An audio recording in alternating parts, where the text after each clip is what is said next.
Hey guys, welcome back to the channel. This is a story about what if Deku became the Upper Moon's successor, part 1. If you guys enjoy this what if and want to see part 2, comment down below and let me know before I start. Please do support for more awesome content and leave a like, and don't forget to subscribe to my channel and also share this video with your friends and check out the description in my playlist. The author of the story 𝗧𝗵𝗃 𝗧𝗵𝗃 from Wattpad. So let's start the video. Location: 𝗵𝘃𝗃 Hospital. Doctor: I'm sorry, ma'am, unfortunately, your son is quirkless. 𝗵𝗃𝗁: doctor, but on the other hand, it seems as though your daughter has a strong telekinesis quirk, but with a painful --𝗵𝗃 mood swing. You hear that, Izumi? You can be a hero. Doctor: ma'am. 𝗵𝗃 didn't hear him since she had already barged through the door and ran off, leaving her only son, Izuku, behind. Doctor sighs: another quirkless child, another painful session. No offense, young one. I have nothing against quirkless people.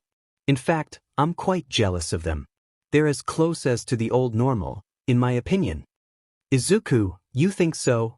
Doctor: yeah, but if it makes you feel better, I believe you can be a hero if you try. The choice is yours, young man. Izuku: really? Doctor: yes. Take it from me, I don't have a quirk. People just mistake my powers as one. Izuku: if you don't have a quirk, then what do you have? Doctor: it's best not to tell you. Please, don't tell anyone of our conversation. Just keep it to yourself. Izuku: thanks. Doctor, what was your name again? 𝗵𝗃𝗁. Oh, my name is 𝗵𝗃𝗁. 𝗵𝗃𝗁 Yamamoto. Yes, they're married, in case you're wondering. Izuku: thanks, Dr. 𝗵𝗃𝗁. 𝗵𝗃𝗁, you're welcome. And please, just call me Lady 𝗵𝗃𝗁. It's what I'm referred to as around here. Izuku: all right. I'll see you then, Lady 𝗵𝗃𝗁. 𝗵𝗃𝗁: likewise, young man. Izuku then left. Just as he did, another person came into the room. 𝗵𝗃𝗁: Yashiro, what brings you here? Yashiro: he is calling for us, my love. He says it's urgent. 𝗵𝗃𝗁: right? Just into it. My shift was just about to end. Please, tell her to open up a gateway. I just have to check out. Yashiro: as you wish. Telepathically: nay, you know what to do. 𝗍𝗃𝗁: do not rush me, Yashiro. Yashiro: whatever. Just open it up in the alleyway next to the hospital. Time skip: 11 years. Izuku's life had been way too unbearable for him to handle. His sister and his former friends had all turned their backs on him. They bully him every day. It turned worse when he was in grade school. He met more people that joined in on the bullying, which were the future Class 1A students. Only 3 helped him during his rough time. Those were his only friends: Achiko Uraraka, Momo Yaoyorozu, and Kyokujiro. They didn't do it out of pity, rather, they did it out of selflessness and love for him. Every day, they would treat him with his injuries. They would even share their food with him when his parents wouldn't even make him any meals. Also, during the years, Izuku developed a cold and aggressively harsh personality. His death stares are by far the most intimidating thing about him, though he never really gave anyone a death glare before, other than villains that happened to mess with him on his bad days, which were every day. Over the years, his hair started to turn black and red for some reason. His eyes also turned red. Right now, the date was July 14th, a day before Izuku and Izumi's birthday. All future Class 1A students were sitting down in their middle school classroom, and the teacher was handing out some kind of forms for their future careers. Teacher: okay, I'm supposed to be handing these out to you guys for your future plans. The class groaned in annoyance. Teacher: but you're all pretty much planning to go for the hero course, am I right? Throws the papers in the air. Everyone then started using their quirks like it wasn't against the law. All except for some people that didn't have oversized egos. Teacher: yes, you all have wonderful quirks. Stop using them now, you might get seen on the outside if you do. Everyone stopped using their quirks, and the teacher started speaking again. Teacher: it seems like all of you are aiming for you, am I right? Everyone cheered once again. Teacher grins, and it also seems like the quirkless is also applying. Typical. Everyone whipped their heads to Izuku's direction, and they all started laughing, except the 3 that were nice to him. Izuku, however, didn't really care anymore. He then boldly said, Izuku, so what if I am applying? What's it to you? Everyone got a bit taken aback by his response. Never have they ever expected him to respond like that. Katsuki got up and exploded his desk, causing him to get sent down to the floor. He grabbed Izuku by the collar and pinned him to the back wall. Katsuki, oh, look at the quirkless loser. All grown up and talking back to adults. You think you're so tough. Look here, you don't even think about applying to UA. You'll die in the exams. Izuku didn't respond. Instead, he laughed at him. Izuku sent a punch at Katsuki, causing him to let go and fall to the floor.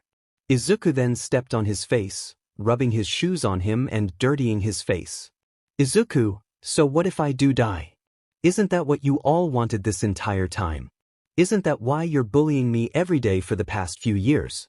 Tell me, why are you only caring now that I die? Katsuki, Izuku, answer now. Before I crush your eyeball. Katsuki, Kirishima, leave him, Baku bro. He's not worth it. Izuku, yeah, just like how dyeing your hair red isn't worth it either. Kirishima, why? Ida, Deku, let go of Katsuki at once. You want to be a hero, yet you do that. Not very hero-like. Kirishima, yeah. So unmanly. Izuku, not very hero-like. Unmanly. Heh, funny that it's coming from the least manly and least heroic people here. Zero, what? Izuku, you beat me up every day, and you use me as your punching bag. How is that hero-like or manly? Nobody could say anything and they were resisting the urge to throw him out the window right then and there. Momo, not saying anything. That just proves his point. You're no heroes at all. Achiko, you guys are just as bad as the villains that you'll face in the future? Kyoka, yeah. Teacher, that's enough. Izuku Midoriya, Kyoka Jiro, Achiko Uraraka, Momo Yaoyorozu, if you throw any more insults at these future heroes, then I will personally have your future careers taken down. I don't care how rich you are, Yaoyorozu, and you won't stop me. Understand? Izuku, yeah, sure, girls, fine. Teacher, good, now let's start the lesson. Izuku then got his foot off of Katsuki, and he shot one final glare at him. Katsuki didn't see it, but he did feel it. He just didn't know where it was from. At the end of the day, Achiko, Kyoka, and Momo had to go early because something came up. Mainly for Achiko and Jiro, but Momo decided to tag along because they were her best friends. While he was packing his stuff, he suddenly got pushed down by Katsuki and Shoto, who were looking as angry as ever. Behind them were Denki, Kirishima, Katsumi, Shoka, and Izumi. Katsuki, we're not done here, Deku. You've got some nerve to humiliate the future #1 hero in front of the class. Izuku, future #1 hero. TSK, don't make me laugh. You're better off as a villain, considering your attitude. Katsuki, why? Shoto, don't use your quirk on him, Katsuki. If you burn him too much, then it may arise suspicion. Izuku, it'll be alright. I mean, you have that burn scar, but nobody thinks it's suspicious, maybe because everyone else thinks it was due to training with your dear old dad. Laughs mockingly, Shoto growled in anger. Izumi, look, I don't know what your problem is, but I suggest you stop it. It may have only started this morning, but it's already getting out of hand. Izuku, and the 𝗵𝗃𝗃 sisters started speaking. And what if I don't stop? What are you gonna do? Force choke me to death? As if. Izumi, if you keep talking, then I will. Izuku, well, go ahead and do it, then. Let's see if you can. To be honest, I don't really care what happens anymore. All I care about is the answer behind why you all started beating me up in the first place. Of course, not like you will answer me, nor will you actually kill me. You're way too dumb to give an answer, plus you're way too much of a coward to even kill a person. Izumi was taken aback by his response, and she became angry. Izumi brought her hand out, making Shoka and Katsumi gasp lowly. They were sweating a lot because they didn't know that Izumi would actually do it. Then again, she seemed provoked by what Izuku said. Izumi, I just have to choke him with telekinesis, right? If so, then wait, why do I want to do it? Doesn't matter. I just have to do. Why is this so strong? I've been beating him up for the past few years. A simple choke shouldn't be a problem, but why does this feel like I can't do it? Izumi brought her hand down and sobbed in defeat. She started crying, and Katsumi and Shoka comforted her. Izuku, 𝗧𝗵𝗃𝗃. I knew it. You're way too much of a coward. You hurt me every single day, but you can't even bring yourself to end someone's suffering. Suffering that you, yourself, took part in causing. You know, what if I was the quirked, and you were the quirkless, huh, Izumi? What do you think would happen if that were the case? Izumi didn't respond and she kept crying just by thinking about it. The boys got angry at him and proceeded to torment him before leaving. Katsuki, how dare you make your sister cry, Deku? You will pay for that. Izuku, what do you mean? Katsuki, playing dumb 𝗧𝗵𝗃𝗃. Can't you see? Your sister is crying right now, and it's all your fault. Izuku, I don't have a sister. The room was quiet, and everybody froze in shock of what Izuku just said. Izumi looked like as if she had lost all color in her eyes. She looked up at Izuku, and she saw that he didn't have any hint or sense of regret in his eyes, or on his face. He meant everything he just said. Izuku, and if I ever did have a sister, then she would have been by my side even if I don't have a quirk. Denki, then you shouldn't have been born the way you were. Izuku, oh, the guy with no brain cells spoke up. Funny that that's what's coming out of your mouth. Denki, at least I have a quirk. Izuku, your quirk should be called zombie immunity because zombies go after brains, something that you don't have. Shoto, you know what, you should stop this at once. You have no right to insult us. Izuku, no, I'm not insulting you, I'm stating facts. Facts like how your mother only sees you as an exact copy as your father with an ice and fire quirk. Katsuki grabs him by the collar. Look, I don't know why you think talking back to us is a good idea, but I suggest you stop now. Talking back to your superiors is something you should never do. You hear me, 𝗬𝗲𝗍. Izuku, I don't see you as a superior. I only see a rabid villain with a superiority complex that torments people for no reason. Just like Achiko said, you're no different than the villains that you'll face in the future. Katsuki threw Izuku on the ground in anger. Katsuki, I don't have any more time for this. Look, Deku, don't waste our time anymore. How about this, I have some advice for you. Izuku, you were the ones that approached me first. In fact, you're the ones that wasted my time. Get on with this stupid advice of yours. Katsuki, if you want a quirk so bad, then pray for one in your next life, and take a swan dive off the roof of the building. Shoto, and don't even think that anyone would care. Not like anyone will feel anything for a quirkless to be dead, anyway. The girls gasped and took a step back. They only agreed to do this in order to protect Izuku, and not to get him killed. They didn't know that Katsuki and Shoto would take it this far. Izuku, you done? Katsuki Shoto Denki Kirishima? Izuku, that's the worst advice that anyone would take. Even Denki realizes that. As WhatIf or RoboCop would say, that's not very hero-like. Demonic hand chops. Izuku laughed maniacally and then he wore his bag back on his back. He then left while still laughing at them for thinking that he'd actually follow his advice. Once nobody could hear his laugh anymore, Izumi slapped both Katsuki and Shoto with tears in her eyes. Izumi, you idiots. We only agreed to bully him in order to make him give up his dream in becoming a hero. You took it way too far with that advice of yours. Shoto, as if he'd do anything like that. Katsuki, he's way too much of a coward to even kill a fly. How do you think that he'll find it in his guts to kill himself? Izumi, you know what, we're apologizing to Izuku once he gets home. That's final. We'll tell him our true reasons for bullying him, and maybe, just maybe, he'll accept our apologies and forgive us. Katsuki, no you won't. Only until we make it to you without him will we tell him our reasons. Izumi, but what if he does take your stupid advice? Whose hands do you think his BLD will be on? Tell me. Shoto, look, like Katsuki said, once we make it to you, we'll tell him. Izumi, what if he's dead by then? Shoto/Katsuki, huh? Izumi, you know what, never mind. You two are way too dumb to even understand. Just don't forget the one reason why we agreed to this. The three of us, girls, only did this to protect him, under the advice that you two gave us. Right now, I'm regretting everything that I did because of you two. Shoto, you're letting your emotions get the best of you, Izumi. Ijiro, yeah, come on. Your feelings for Izuku will only be your downfall.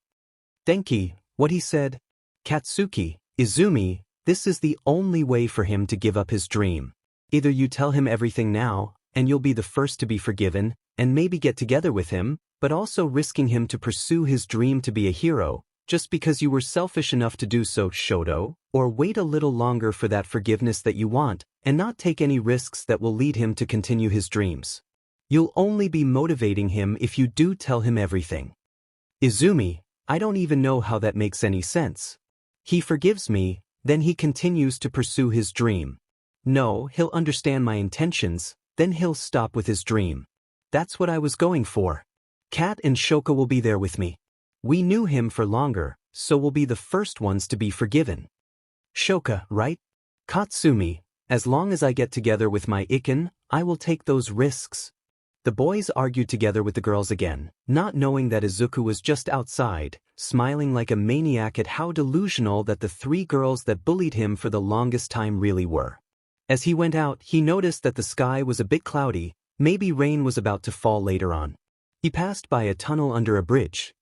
He was too distracted to notice that some sludge had been forming beneath him. Once he did notice, though, it was already too late. He had already been captured by the sludge villain, and now he was suffocating. He didn't give up so easily. He struggled to get out of the sludge villain's sludge body, but he couldn't. He was being suffocated, and eventually he was losing consciousness. Just before he lost consciousness, he saw someone rushing at the sludge villain.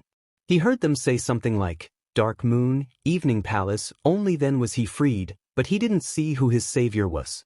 The only thing that he could make out with his vision is a man with a sword and 6 eyes staring right at him right before he lost consciousness. Just as he did, the figure with 6 eyes approached him. The sludge villain got knocked out right at that moment, and he was now splattered all over the floor. You seem like a strong child, strong yet so weak. If you become what I am, then you might just be just as strong, I wonder." As he was about to pick him up, he sensed a presence behind him. "Tisk, I just had to be interrupted. Oh, well, until we meet again, I remember your face, I'll come back for you." He then disappeared just before the presence he felt had arrived. It was All Might. All Might, ha! Never fear, for I am here. He took a good look around and saw that the sludge villain had been splattered everywhere, and Izuku was laying on the ground, knocked out. All Might, Izuku. What's he doing here? And why is he unconscious? Better yet, who took the sludge villain out? Izuku then started to wake up, much to All Might's surprise. "𝗲𝗵𝗃𝗁𝗂𝗍, what the hell? Oh, All Might, you're here." All Might was a little taken aback, since most people would be fanboying and staring in awe of All Might right in their eyes. He didn't act like he was surprised, though. He still had his signature smile on. All Might, ha. Yes, young man. Good thing I made it just in time before you got killed by Izuku. No, you didn't. I know it wasn't you that saved me. All Might, Izuku, if I remember correctly, I don't remember you having a move that's called Dark Moon, Evening Palace, nor do you use a sword. All Might, nonsense, kid. You're probably imagining things. No hero that I know of uses a sword. Izuku, well, how do you explain all those slash marks on the walls? How about the fact that I saw him have 6 eyes on his face? If it wasn't a hero, then it must have been a vigilante. If so, then I am thankful for them, whoever they are. Even if it was a villain, I'd be thankful. All Might really was shocked at what he said, but he didn't show it either. All Might, I see, kid. Hey, don't you want my autograph? Izuku, no, thank you. What I do want, however, is for you to answer this question truthfully and honestly. Can you do it? All Might, you sure, kid? What's going on here? Usually he'd be a fanboy, but now he looks like someone who's broken. I wonder why. Izuku, can somebody without a quirk become a hero? All Might's eyes widened and he took a second to think about his answer. It could either be really good or really bad. But his stupidity just had to step in and make him choose the bad answer. All Might, I could give him one for all, but just because he's your son doesn't mean you can just give him one for all like that. That'd be playing favorites. Besides, he doesn't look like someone who can become a hero in the first place. I don't want to lower his spirits, so I might just give him at least some encouragement. All Might took a deep breath and told him this. All Might, sorry, young man, but a person without a quirk can't be a hero. It's merely just impossible. But you can become a police officer, if you want. Izuku, I see. Oh well, might as well be something else then. If I can't be a hero, then I'll try something that I can be. See you later, All Might. He then walks away, leaving All Might dumbfounded of what had just happened. All Might shrugged it off, thinking that Izuku had no motivation to become a hero, so giving him one for all would just be a waste. And so All Might flew off, and since his butt cheeks were way too big for his cargo, his pockets ripped and the sludge villain fell and escaped its container, which was a soda bottle that had like 10 holes in it. It fell in a secluded spot where Momo, Ochako, and Jiro were passing by to get to the police station faster since the main way to the station was crowded. As they were passing by an alleyway, the sludge villain came out and took all three of them as hostage and took them to the crowded spot. People saw him with the three girls and they immediately called on the heroes. The heroes have arrived in under a minute, and the sludge villain noticed them. The sludge villain knocked over some electrical poles and fuse boxes into the buildings and ripped out some of the oil in the nearby vehicles and started multiple fires around the area. Sludge villain, how do you hope to save these girls now, heroes? They'll be dead before you can rescue them. Backdraft, you guys take care of the sludge villain. 𝗵𝗲𝗄𝗏 and I will deal with the fire and civilians. Death arms, right? They all tried to fight the sludge villain, but the fire keeps getting in their way, no matter how much that backdraft puts out. The three girls being held hostage were having a strong time breathing due to both the smoke and the sludge villain's suffocation. Smoke covered the area, and not even a hint of sunlight was seen in the area around the scene. Izuku was just passing by, and he saw all the commotion. He peeped through the crowd to see what was going on, and his eyes widened in shock when he saw Momo, Ochako, and Jiro being held hostage by the sludge villain. He then heard the heroes saying stuff like, "My quirks isn't suited for this. I can't help right now, I'm trying to save these civilians. I can't fit through this small street. I have to get rid of this fire." The first of which got Izuku to lose it and charge into the scene and run towards the sludge villain in both rage and worry for his friends. Death arms, kid, what do you think you're doing? Izuku didn't answer and ignored everything that the heroes were saying to him. While he was running towards the sludge villain, two figures were watching him. One from the crowd, and one from an alleyway. The one from the crowd is All Might, or otherwise known as Toshinori Yagi when not at work, and he's Izuku's father. He was watching Izuku and judged his decision of acting. The one in the alleyway, he was watching Izuku with interest and saw potential in him. He seemed intrigued by his resolve and his fighting spirit. As for Izuku, he got close enough for the sludge villain to notice him. Sludge villain, you again, you brat. I'll be sure to kill you this time. The sludge villain then sent some of his appendages at Izuku, to which he dodged with ease. Izuku then grabbed a sharp rock from the ground and threw it at the sludge villain's eyeball and making him blind in that eyeball. He screamed in pain, letting the girls go temporarily and allowing them to breath. Izuku used this chance to grab and free them from the sludge villain's grasp. Izuku and Gotcha, Momo, Ochako, Jiro, Izuku, all three girls hugged and thanked him for his bravery. They were about to run back, but the sludge villain regained his composure and glared right into Izuku's soul, not even caring about the girls anymore. Sludge villain, you brat, you got in my way, you made me lose my meat shields, you will pay. With your BLD, the sludge villain then sent more appendages directed as Izuku. The girls were right behind Izuku, and he prepared to risk his own life to save the girls' lives. The girls knew what he was planning and they tried to stop him, but the sludge villain's appendages were only a few inches away from Izuku. His life flashed before his eyes. All the bullying and suffering he endured, all the pain he received, the neglect from his parents, the many times that he was helped by the three girls, Lady Tamayo's encouragement, up to now. He closed his eyes and accepted his fate. Before the sludge villain could hit him, however, he noticed something or someone above the sludge villain. He couldn't clearly see the figure's face, but he did hear what he was saying. Destructive death, 8-layered demon core. The sludge villain heard something above him, and he looked up, only to see a flash of blue fists a second away from what's supposed to be his face. The fists connected with his face, and the sludge villain got splattered everywhere due to the shockwaves.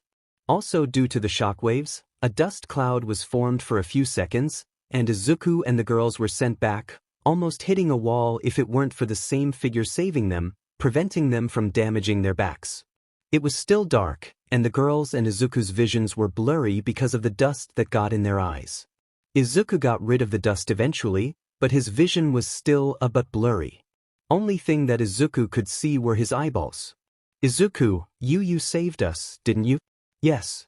I can't just let somebody with a strong battle spirit like yours die. These girls also have that. Your auras, your battle spirits, your resolves, they're close to perfection. You're strong. Something's just holding you back from unleashing your true strength. Others may not be able to see it, but I can. Izuku, I am. You're the first male person that I know of that called me strong. Thanks for saving us, mister. May I know the name of our savior? My name is 𝗳𝗵𝗃. Hey, they're over here. CRP. I'll tell you the next time we meet, kid. Until next time. Farewell. The person then ran away into the alleyways again. The smoke then cleared. After the whole scene, Izuku was scolded for being reckless, whereas the girls were praised for holding out for so long until they rescued them. The girls were enraged and they snapped at them. Momo, what do you mean by until you rescued us? Achiko, yeah, we were clearly about to die, and if it weren't for Izuku, the boy who saved us, we would have been dead. 𝗵𝗃. Whoa, calm down, girls. You may just be stressed out. That boy that you just mentioned, he was just being reckless. 𝗳𝗏𝗵𝗃 then approached them while dragging Izuku by the arm. Izuku was displaying no emotions, but he was clearly trying to prevent himself from snapping. You could tell by the way his eyes were being shadowed, and the way that he was gritting his teeth. 𝗳𝗏𝗵𝗃, I heard shouting. What's going on? 𝗵𝗃. These girls are just stressed. No big deal. Momo, no big deal. No big deal my butt. If we were to die, then that would be no big deal. 𝗵𝗃. Well, 𝗳𝗵𝗃𝗃 and 𝗳𝗏𝗵𝗃. I heard what you said. Quirk isn't suited for this situation, huh? You could have done what Izuku had done and punched him in the eye. Yet, you just stood there like an idiot. 𝗳𝗏𝗵𝗃, watch your mouth there, young lady. You have no right to disrespect a pro hero. Achiko, pro hero. What a joke. You're more of an amateur if you can't even deal with something like this. You're no hero. Izuku is the real hero here. 𝗳𝗏𝗵𝗃, you mean this kid? He's no hero. He's just a kid that's playing hero. His recklessness will only lead to his death. Heck, he's not even worthy of being a hero if that's what he keeps doing. Everything then went silent once he said that. The crowd stopped talking and gasped at what 𝗳𝗏𝗵𝗃 said. Just then, they heard a snapping sound. They heard it from where Izuku was standing. Izuku stood motionless. He then looked up with 𝗳𝗏𝗵𝗃 with a glare that drilled right into his very soul. Izuku ta. 𝗳𝗏𝗵𝗃 then let go of Izuku, and he dropped to the ground in fear. Everyone else backed up in fear. Izuku, I'm not worthy of being a hero. Who said I even want to be a hero now after what you said, or even what All Might said about me? Right now, I despise all heroes because of what you said. What All Might told me before I got here just added fuel to that. With both of your statements combined, my hatred only grew bigger. 𝗳𝗏𝗵𝗃, sweating, scared. Kid, I don't know what All Might said to you, but you have no right to take it out on me. I can arrest you for illegal quirk usage. Izuku, illegal quirk usage. How will you arrest me for that? 𝗳𝗏𝗵𝗃, you're using your quirk to intimidate me, right? That's my answer. Izuku then started laughing like a psychopath. Everyone got shivers down their spine from hearing it. As for 𝗳𝗏𝗵𝗃, he could only stare into his eye, which was glowing while still staring into his soul. 𝗳𝗏𝗵𝗃, It's so funny. Izuku, ha. You think that dash. Ha. You fool. You assumed that the intimidation was my quirk. Ha. 𝗵𝗃𝗵𝗃, it wasn't. Izuku, in truth, I don't even have a quirk. Ha. Everyone who didn't know was shocked at the revelation, and they all started gossiping about stuff. As for 𝗵𝗃𝗵𝗃, his state of being scared turned to anger from having himself humiliated by a quirkless person. He then got up and glared back at Izuku. 𝗵𝗃𝗵𝗃, so you're quirkless. Oh, that me off. I can't believe that I got humiliated by the likes of you.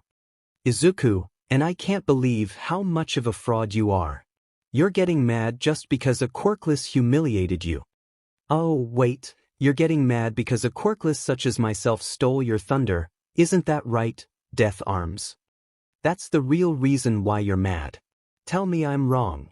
Come on, tell me. His intimidation intensified, and 𝗵𝗃𝗵𝗃 was as stiff as a rock. Just by the sheer aura that Izuku was releasing was enough to back him up to the wall. The three girls didn't want Izuku to act like this any further, so they hugged him from behind and begged for him to stop it.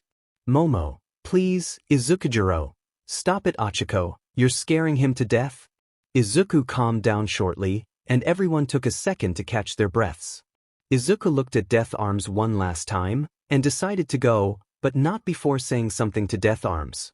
Izuku, oi, 𝗵𝗃𝗵𝗃, how about next time when someone does your job for you, you don't scold them.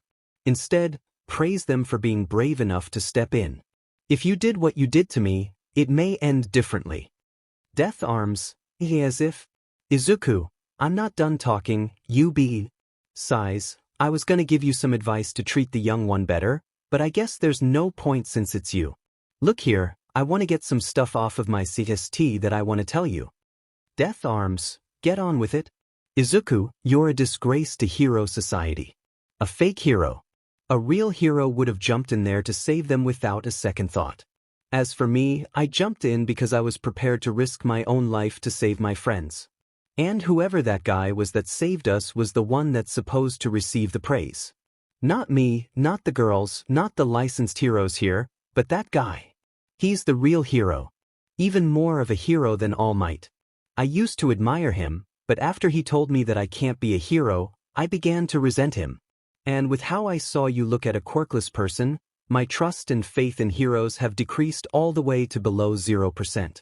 Most heroes nowadays are fakes that are only in it for the fame and money. I have nothing else to say. I hope the hero killer 𝗧𝗵𝗃𝗃 finds and kills you. Izuku then left. The girls glared at 𝗵𝗃𝗵𝗃 before they left too. The people in the crowd then started booing 𝗵𝗃𝗵𝗃 and the other heroes for scolding someone who was doing a better job than them. They started throwing trash at the heroes, except for Mount Lady because she didn't scold Izuku, and for the fact that she was assisting the civilians with their injuries. Everything that happened was broadcasted live all around Japan. It was nearing nighttime, and Izuku had taken the girls to the station because they were called upon for some news. Izuku had arrived home, and he heard Izumi and his parents speaking in their parents' room. Izuku felt like he shouldn't intrude, but he did anyway. Not like he has any care for them anymore. The door was opened slightly, which was beneficial for Izuku. He took out a phone that he bought using the money that he earned from his part-time job, which was a bar in the middle of nowhere. Despite being a shady place, it pays good. Anyway, he put the phone on the camera and video, and proceeded to record the entire thing through the tiny gap in through the door. He didn't forget to put all volumes on his phone on 0 so that he wouldn't get caught if something comes up on Instagram or Reddit. Hold up, pause. You may be wondering, hey, where's Shoka and Katsumi? Weren't they supposed to be here with Izumi? The answer to that is the girls decided to wait for the rest of their class girls to tell their intentions and confess altogether. They decided to tell them the next day, which was, because of the plot, Izuku and Izumi's birthday. Anyway, birthday will be in the next chapter because I don't want to make this chapter longer than 12,000 or 11,000 words. Enough about me, back to the story. Izumi, so, you said you wanted to tell me something important? Toshinori, yes, my dear daughter.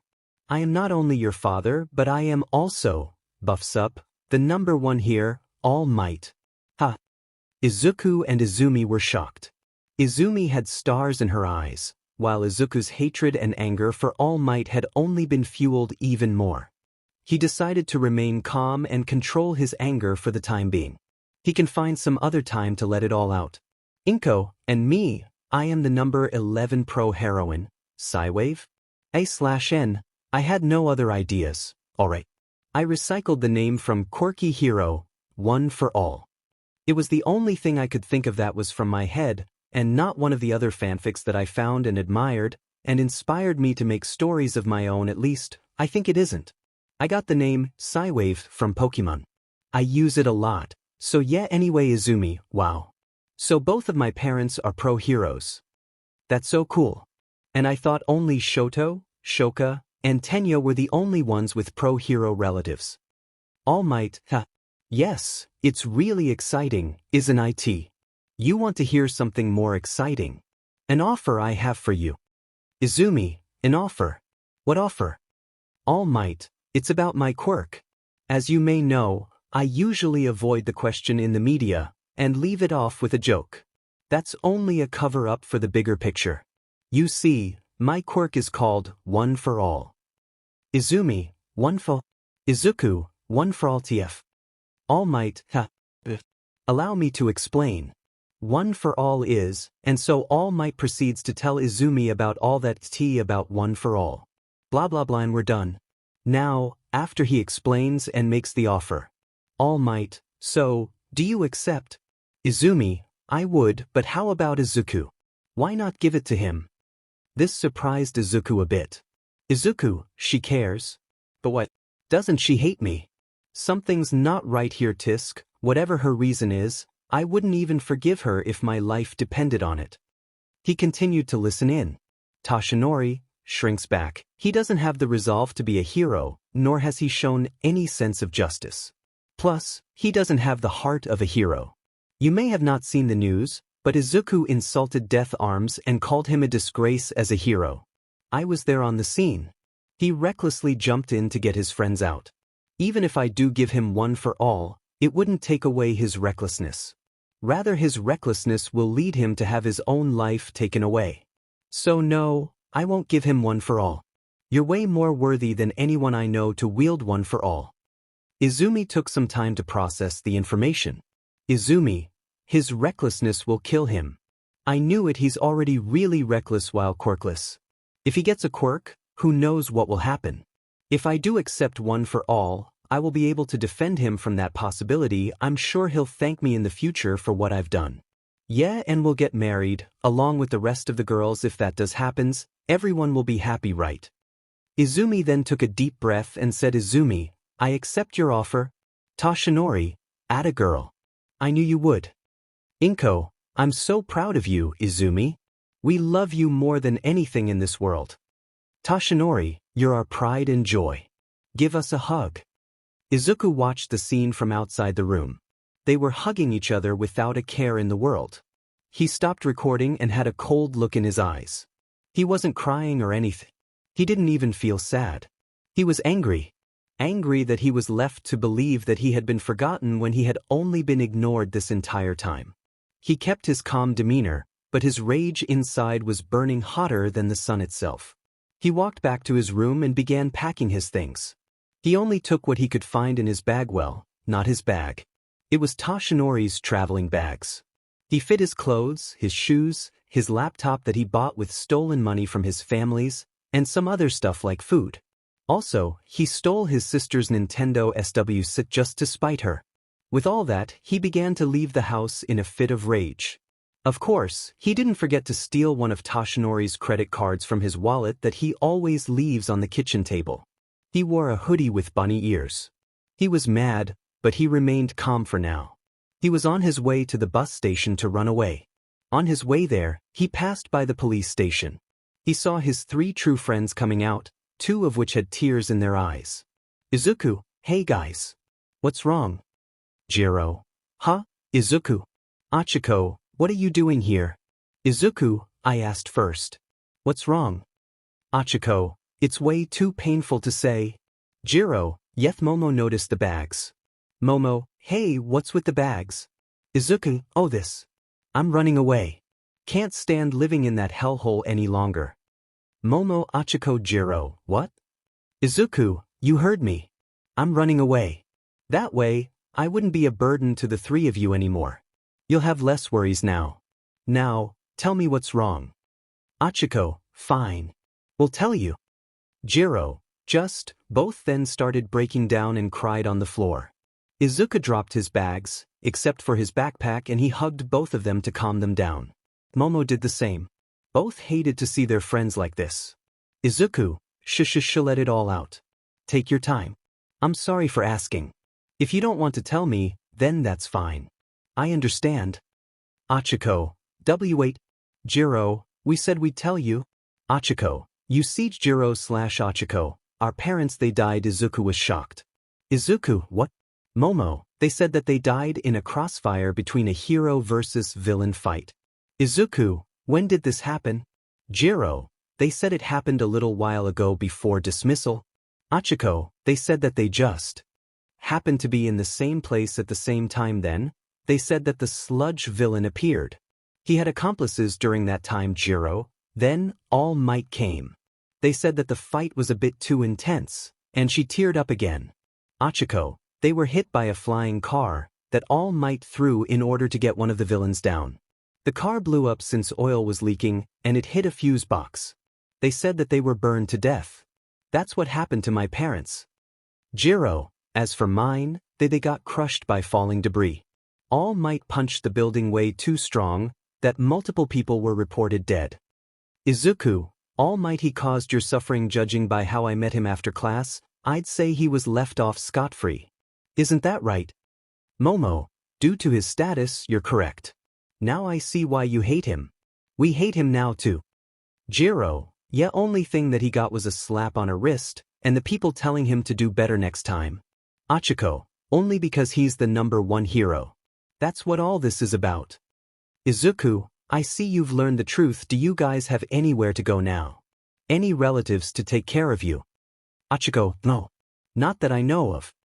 𝗂𝗲𝗄, neither do I. Izuku, 𝗵𝗃, can they stay with you? 𝗵𝗃, they can, but I don't want to stay with my parents any longer. Izuku, why not? 𝗵𝗃, you see, last night my parents, they agreed to set me up with a quirk marriage with Shoto Todoroki. Izuku, 𝗳𝗃𝗁, what? 𝗵𝗃, I overheard them. They said that 𝗵𝗃 and Shoto will come over at our place this Saturday for lunch and tell us about it. Izuku, Shoto Todoroki. Of all people, why him? He's the last person you'd want to marry. He has a huge crush on you, but he only ever sees you for your body. He doesn't appreciate you as a person. 𝗵𝗃, you think I don't know that? I don't want to marry him. Izuku, don't. Your parents don't decide who you end up with. Who you end up with is your choice, and your choice alone. 𝗵𝗃, like I can change their mind. This is Shoto Todoroki we're talking about. 𝗵𝗃's son. Anything I do will be futile. That's why I want to run away too, Izuku. My parents will set me up with someone who's only after my body. I don't care what I do anymore, as long as I get away from him. If you're gonna run away, then might as well take me too. 𝗳𝗃𝗁/𝗂𝗲𝗄, and me. Izuku, what? Why would you want to go with me? I don't have anything that I could give you guys. I'm useless. 𝗵𝗃, no, you're not. Izuku, sighs, fine. You can come along with me, but I'm leaving tonight. Bus station will be closed for renovation tomorrow night, and I doubt it will open up anytime soon. Last bus leaves in 2 hours. Pack your bags and meet up there. That is, if you're really serious about leaving. All three, 100%. Izuku, sighs, geez, alright, see you in a while. I'll pay for the tickets. The three nodded, and they went back to their homes and ran away. 𝗳𝗃𝗁 and 𝗂𝗲's houses were right next to each other, so it was faster to pack their stuff. But for 𝗵𝗃, hers was a challenge. Mainly because of all the cameras around. Anyway, they somehow did it undetected and nobody saw them, at least, that's what they thought. Some blonde person with rainbow-colored eyes was watching them with interest. So, those were the girls with the red-haired boy that those two were talking about. Shame I couldn't eat them. He continued to follow them quietly. The girls arrived at the bus station, and Izuku was already waiting for them there. Their trip is bound for the countryside. There, the chances of them being caught are low. What they're wearing, and they were all carrying bags. The four waited for about a few minutes for their bus. They noticed that they're the only people on that bus that night. They didn't really pay any mind to it since it will lower their chances of being recognized. A while later, their bus arrived. They entered, and the bus driver looked a bit shady because of his creepy smile. Izuku was the last one to board. He could swear that he saw the guy lick his lips for a second there. Yeah, I know it's Higuchi from Death Note. I couldn't think of anyone else. After a few minutes, their bus departed, and the four sighed in relief that they could be free from their old classmates. Jiro and Achiko were still a bit down because of their parents' deaths, but they were beginning to move on. At least, only a little. About 30 minutes have passed. Suddenly, the bus halted to a stop and the engine turned off. The four were confused, but then they saw the driver standing up and coming to them with a creepy and perverted smile on his face. Driver, oi? Izuku, what do you want? The girls got behind Izuku in fear. Driver, I just want to have some fun with these girls. You know what I mean. You can join in if you want. Izuku, I know what you mean and I won't join. They're going through tough times. Leave them alone. Driver, no, thanks. If they are going through tough times, then I might as well give them pleasure to make them feel better. He then pulls out a gun. Driver, so don't get in my way. Izuku, I'll do anything to protect them. Even if it means my life. Do your worst, 𝗵𝗃𝗃. Driver, alright. Just before the driver pulled the trigger, they all heard glass breaking. The front window had been shattered, and the driver had been impaled from the back by what looked like a vines made of ice. The girls stared in horror of the scene. Izuku just stood there with his eyes widened. They backed up and they can only watch what was happening. The driver was then pulled out of the bus through the window, and they saw 3 people outside. They couldn't see their faces because it was dark out and the engine was off. 1. Children, don't be afraid, we have no intention of harming you. 3. Nice to see you again, kid. I don't really say this often, but you'll make an exception. 2. So these are the ones you spoke about. Such a handsome young man and such appealing young ladies. Good thing we got here when we did, or else all of that would have been wasted. 1. Children, if you would, can you come out? We just want to have a little chat. The 4 were skeptical. Being the boy of the group, Izuku stepped forward. Izuku, if we do step out, will you kill us like you did that guy? 2. What? Why would we? We saved you, didn't we? 3. I hate to agree with this guy, but I came here for the same reason. Izuku, okay, I'm trusting you. Come on, girls. The 3 followed his lead and stepped out the bus. Once they did step out, they could now see their faces clearly. One had long and spiky black hair with red tips, and he had 6 eyes on his face, plus he had 𝗵𝗃𝗃𝗃 written on his eyeballs. He was also wielding a sword. Another had blonde hair with a BLD stain on the top of his head, as well as rainbow-colored eyes that had 𝗵𝗃𝗃𝗃 written on them. He was wielding 2 golden fans with lotus symbols. Last one had pink hair and blue stripes all over his body, and his eyes had blue 𝗧𝗪, plus they had 𝗵𝗃𝗃𝗃 written on them. Izuku, who are you guys? 𝗵𝗃𝗃, oh, where are our manners? My name is 𝗵𝗃𝗃, nice to meet you. Smiles and shakes his hand. Izuku could see through it. Izuku, your smile, it's fake, isn't it? What? 𝗵𝗃𝗃, well, I couldn't really feel anything, so I act like I have, so then eventually I can feel emotions in the future. But don't get me wrong, I do want to have friends. And friends tell each other stuff, right? First off, what's your name? Izuku, just Izuku. I abandoned my last name. I want nothing to do with it. 𝗵𝗃𝗃, oh, I totally understand. How about you young ladies? 3. Pulls him back. Alright, that's enough out of you, blondie. 1. 𝗂𝗃𝗃, what did I say about disrespecting those in a higher rank than yours? 𝗂𝗃𝗃, you told me not to whatever. 𝗵𝗃𝗃, 𝗂𝗃𝗃𝗃 being so serious as always, I see. 𝗂𝗃𝗃𝗃, you two be quiet, don't forget what we came here to do. 𝗂𝗃𝗃𝗃 then walked up to the 4. 𝗂𝗃𝗃𝗃, you're that boy, the one I saved earlier from that villain in the tunnels. Izuku, that was you. Thanks, Mr. 𝗃𝗃𝗵𝗃. Don't thank me, child, I only did that because I see potential in you. You're so strong yet so weak. Izuku, what? Momo, what do you mean by that? 𝗃𝗲𝗄, your battle spirit is strong, kid. Stronger than these three girls combined. You just can't seem to realize it. Izuku, how strong exactly? 𝗃𝗲𝗄, that's for us to know, and you to find out. How strong you are and how strong you'll get all depends on what you do. 𝗃𝗃𝗵𝗄, enough talk, let's get to the point, shall we? Doma, I mean, that's what we came here to do, right? 𝗃𝗲𝗄, what else did we come here for? Jiro, what are you three planning? Achiko, you said you won't harm us? 𝗃𝗲𝗄, who said we were planning to harm you? I won't, and 𝗃𝗃𝗵𝗄 surely won't, but Doma sure will. Doma, hey, that's not nice. 𝗃𝗃𝗵𝗄 knew what the outcome was, and he sighed a sigh that was clearly saying, I don't have time to deal with this. He then stepped forward and began speaking. 𝗃𝗃𝗵𝗄, I'll make this quick. I have an offer for you, Izuku. An offer? Is it only for me, or do my friends get it as well? 𝗃𝗃𝗵𝗄, all four of you do. 𝗃𝗲𝗄 told us about you, for he says he sees great potential in all four of you. His lordship has gained interest in you. We want the four of you to become one of us, become demons. All four's eyes widened in shock. Momo was in more shock than the rest. She read about them through books in the library, but she never really thought them to be real.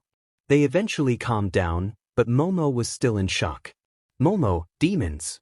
As in the man-eating demons from the books I've read. 𝗃𝗃𝗵𝗄, depends on what books you've read. Some of them contain false context about our kind. Some said even we weren't real. Some had even made false tales about our histories. Momo, I read a book, a really old one. I borrowed it from the library, but I accidentally brought it with me here. I was supposed to return it this morning. From the date written, it was written in the Sengoku PRD. 𝗃𝗃𝗵𝗄, 400 years ago, what did it say? Who wrote it? Momo, it said that despite all of you being so strong, you can't walk in the sun unless you find some shade. You have infinite stamina, infinite lifespan, regeneration ability, plus you're immortal. You eat humans in order to become stronger. Only way to kill a demon is with the sun, or with a blade made with special ore. Demon slayers wield these special swords, and they're not known to the government throughout the old ages. Is that the truth?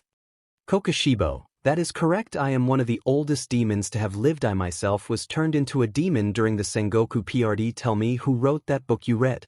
Momo, someone named 𝗳𝗄𝗄𝗧 𝗔𝗂𝗃. He claims to be one to almost finish off the Demon King. Did you know this person? 𝗃𝗃𝗵𝗄, yes, he was my younger twin brother. Momo, he was your dash. Wait, does that mean that you're 𝗵𝗃𝗃𝗧 𝗔𝗂𝗃? 𝗃𝗃𝗵𝗄, that is correct, and I was the one who killed my own brother. He probably wrote that book before he was killed. All four were shocked that 𝗃𝗃𝗵𝗄 killed his own brother.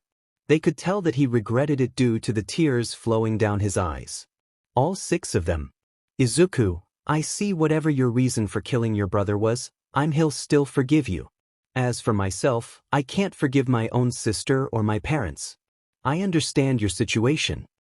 𝗃𝗃𝗵𝗄, thank you. Most people would look at these cases with disgust. You're different. Izuku, also girls? All three girls, yeah? Izuku, should we accept their offer? The three thought about it for a second. They looked at each other and nodded. They then looked at Izuku and nodded at him. Izuku looked back at 𝗃𝗃𝗵𝗄 with a smile on his face. Izuku, we accept your offer.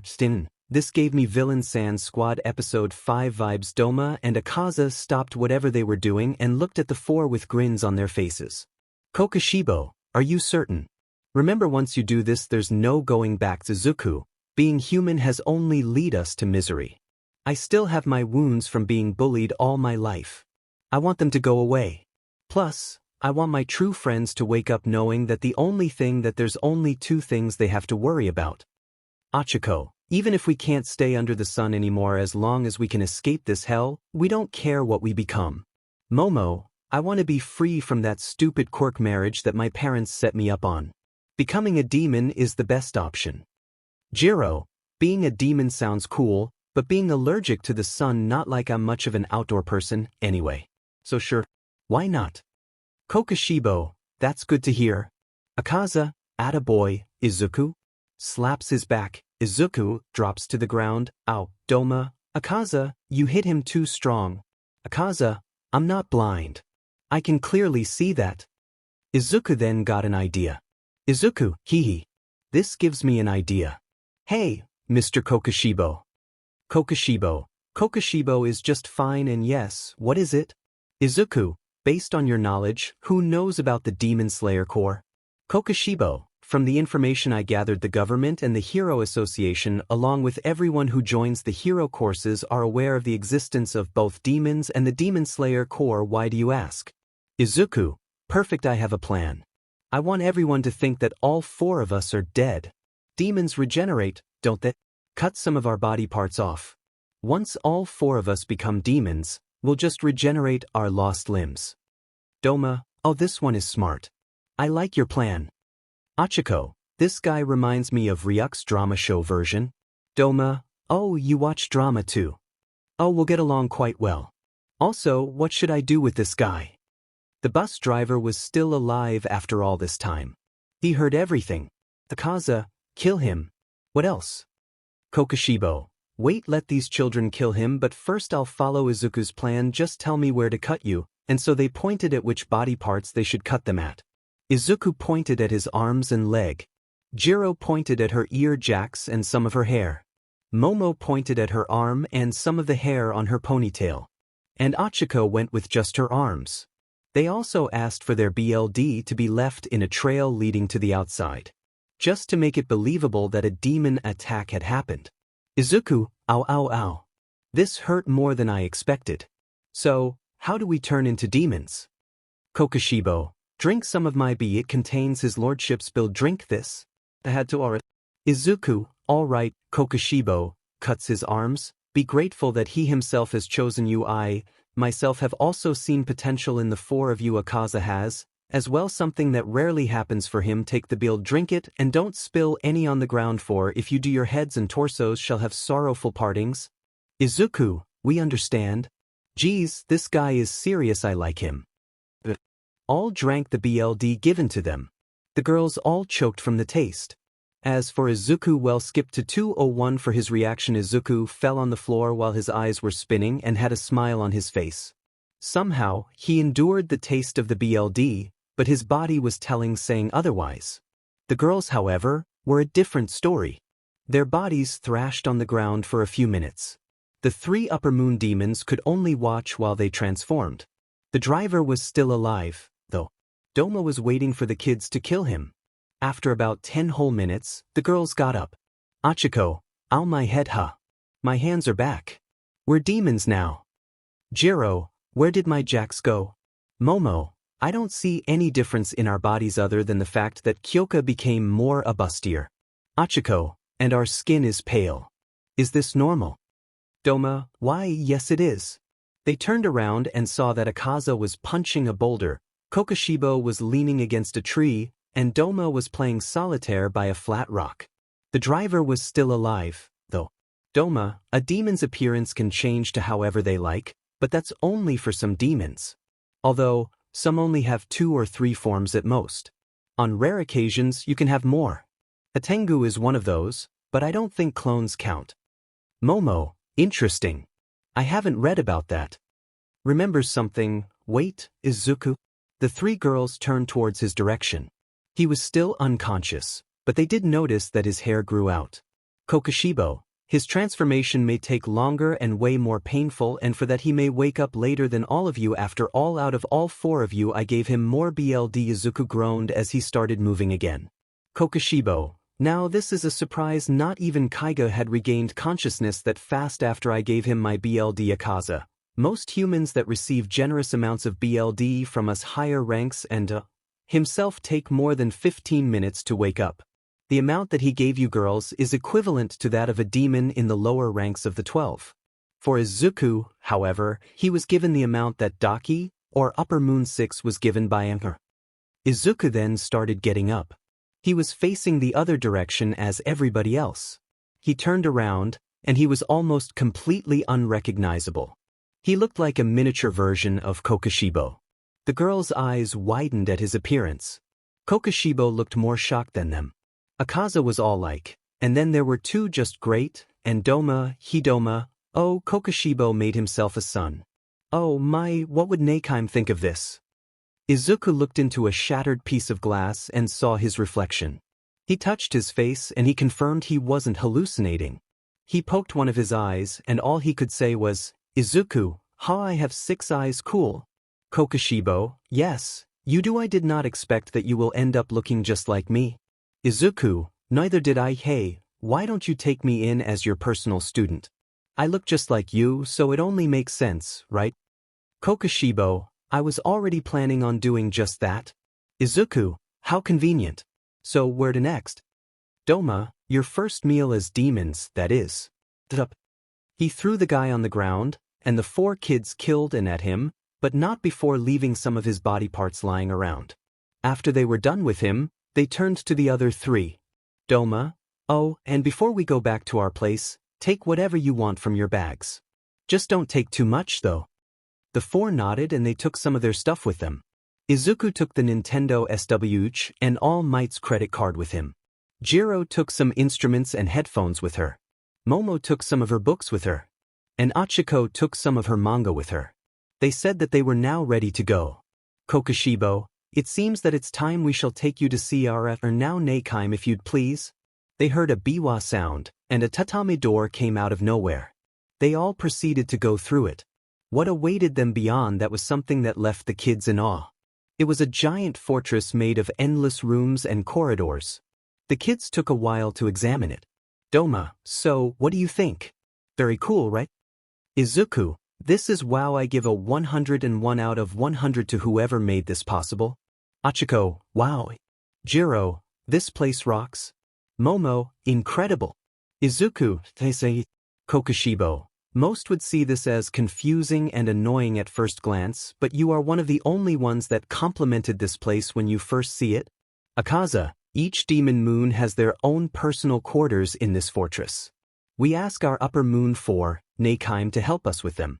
Due to the advancements made in today's era, some parts of the fortress were, how do you say this? Updated. Yeah, that's the word.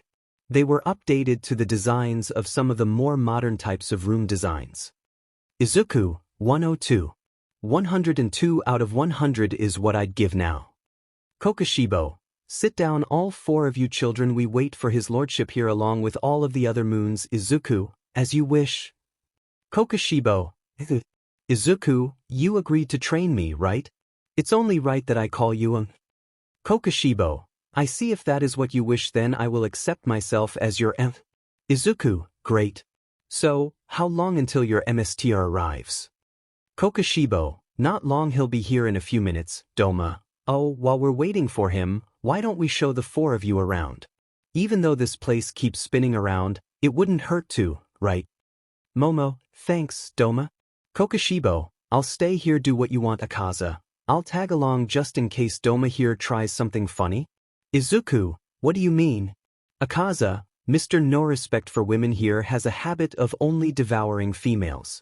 I have no knowledge of him eating males during his demon life. 𝗳𝗵𝗃, and as for 𝗂𝗃𝗃, he only eats males. He says that they're stronger, but I consider females as way more nutritious meals for demons. I mean, they do carry babies in their stomachs. Izuku, is that way you two dislike each other? 𝗳𝗵𝗃, oh no, I don't dislike 𝗂𝗃𝗃. I actually want to be his friend, but sadly, he considers me annoying. Izuku, I see. Maybe he has his reasons. You just have to figure out what they are. 𝗂𝗃𝗃, finally. Someone realizes it. Izuku, and that proves my point. 𝗳𝗵𝗃, so if I do figure out his reasons, then we can be friends. 𝗂𝗃𝗃. 𝗂𝗃𝗃, don't get your hopes up. I don't plan on making any friends soon. And Izuku here is way more tolerable than your butt. 𝗳𝗵𝗃, how rude. Izuku, and what does that mean?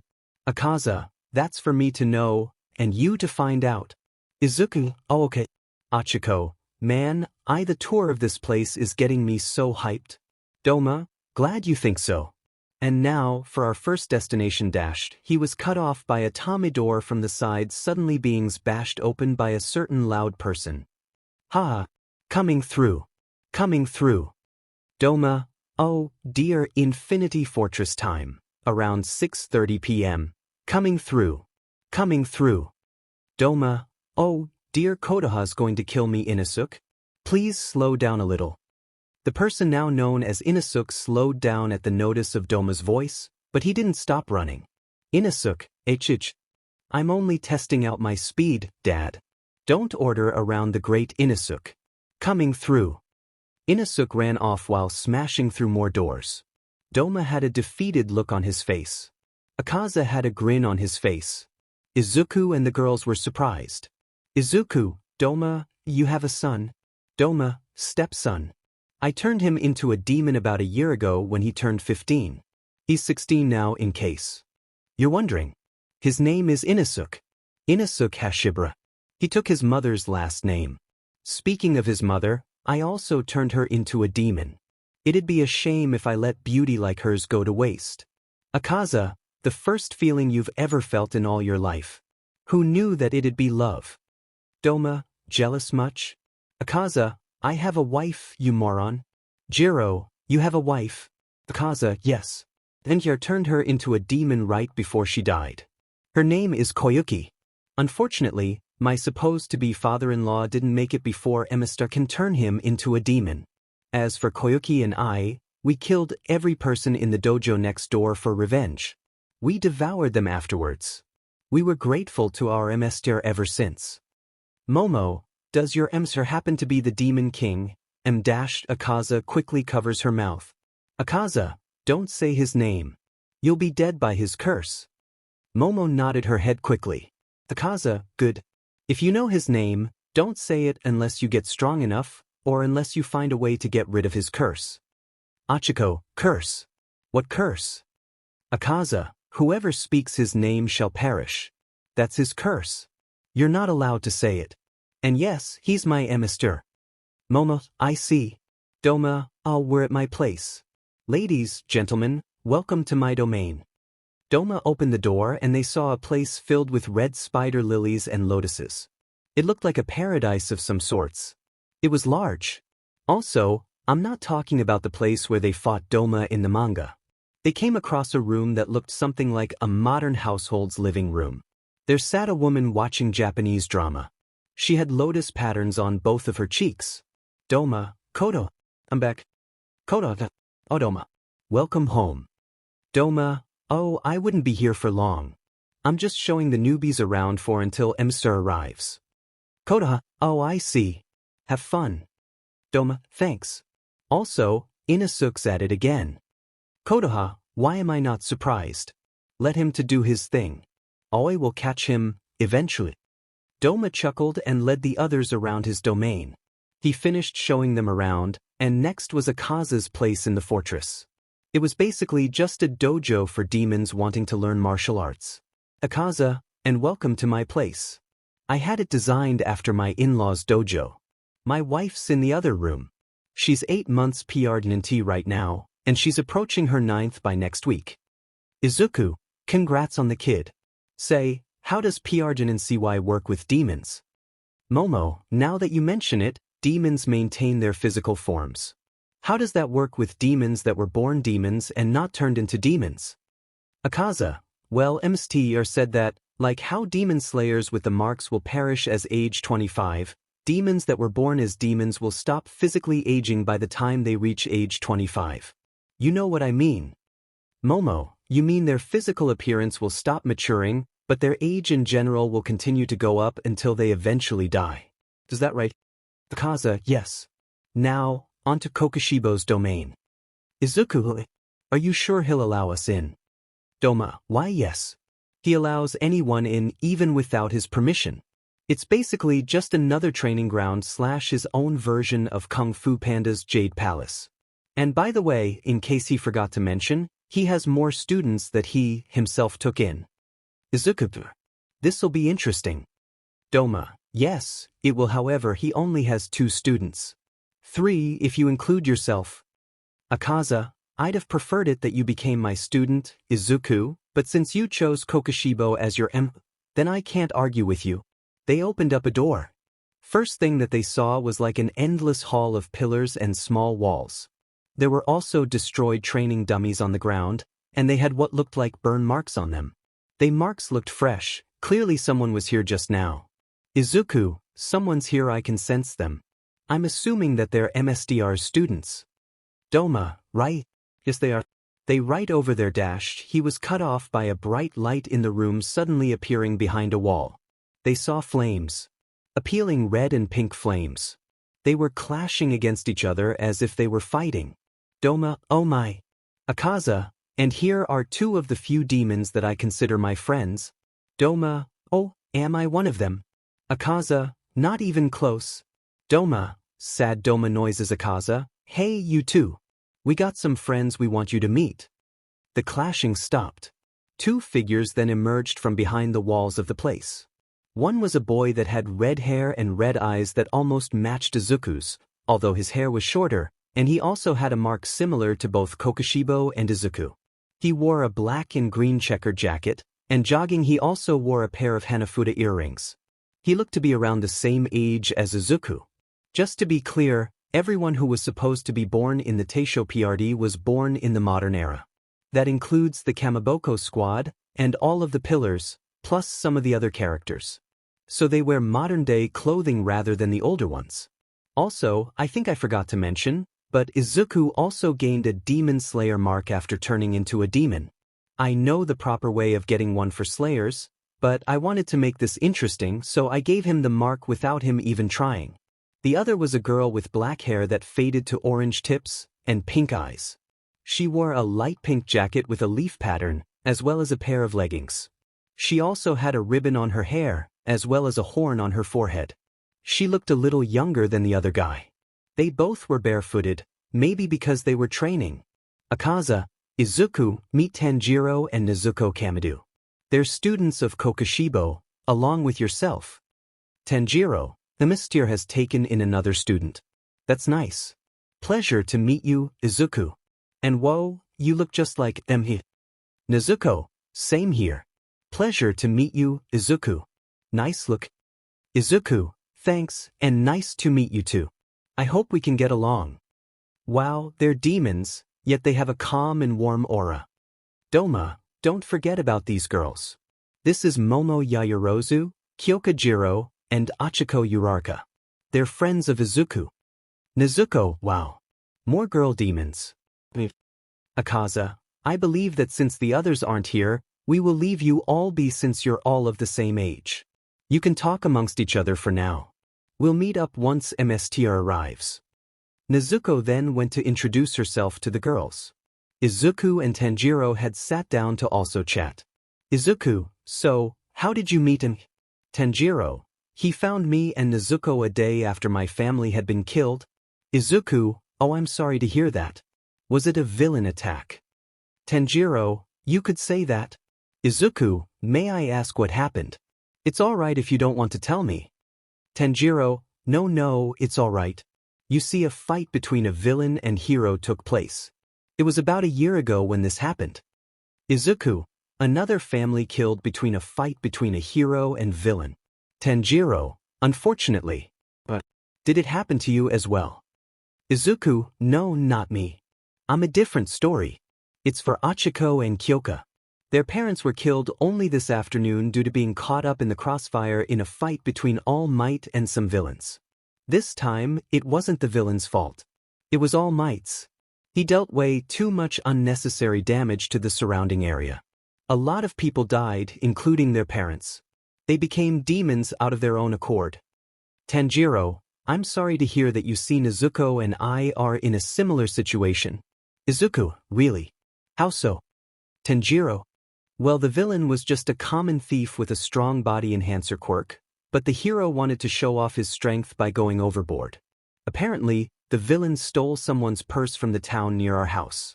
The hero chased him all the way to our house, and next thing we knew, the rest of our family was dead.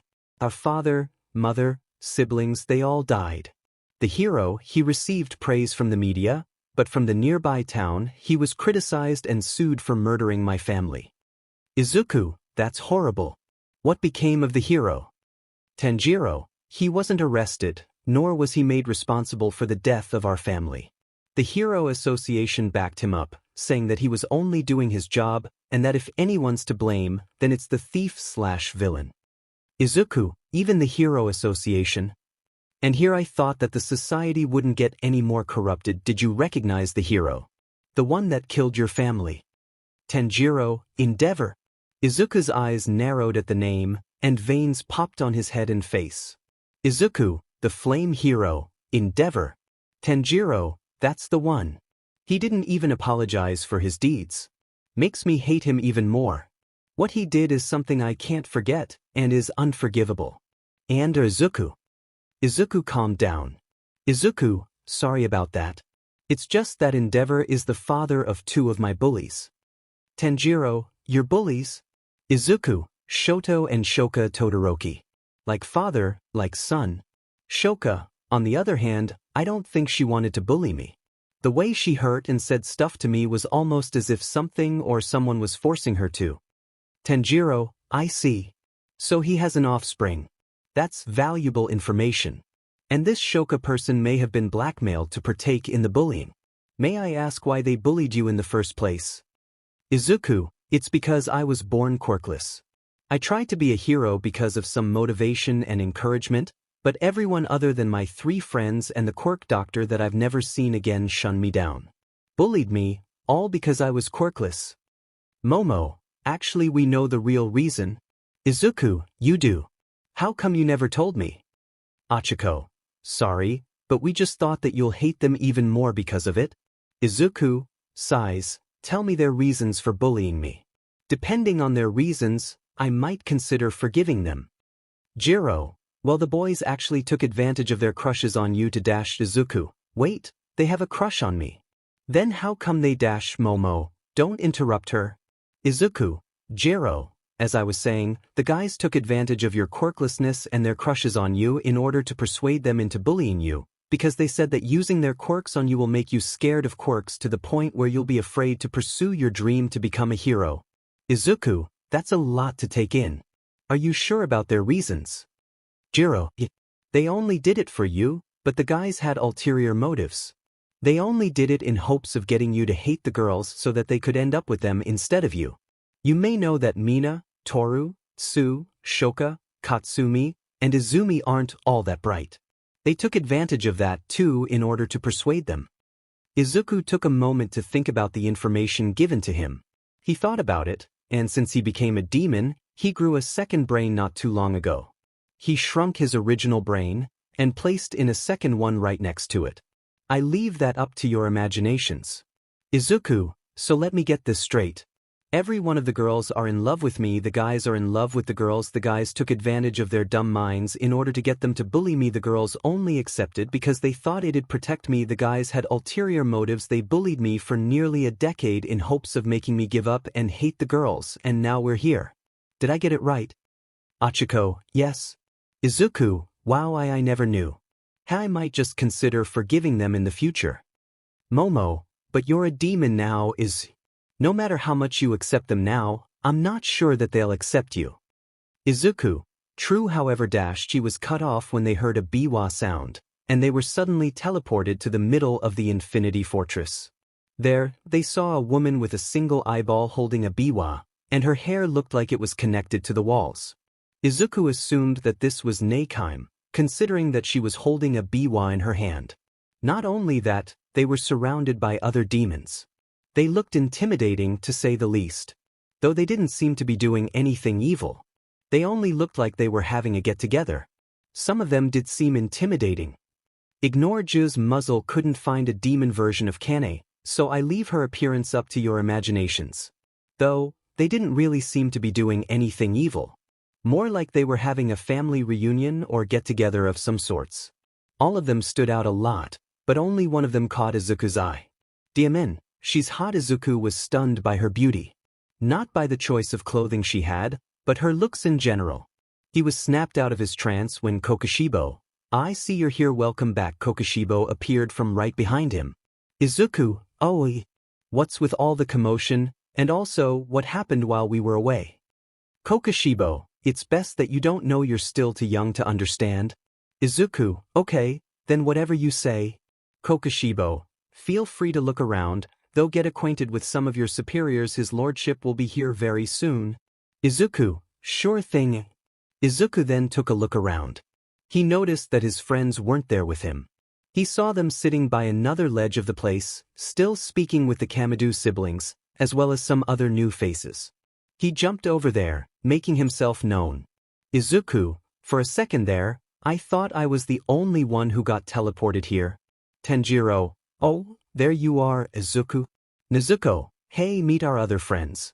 This is 𝗧𝗵𝗲 𝗵𝗃𝗃𝗁𝗃𝗃 𝗵𝘃𝗃 𝗃𝗃𝗃 𝗂𝗵𝗃𝗃𝗃, and you probably already know 𝗳𝗃𝗃 𝗵𝗃𝗃.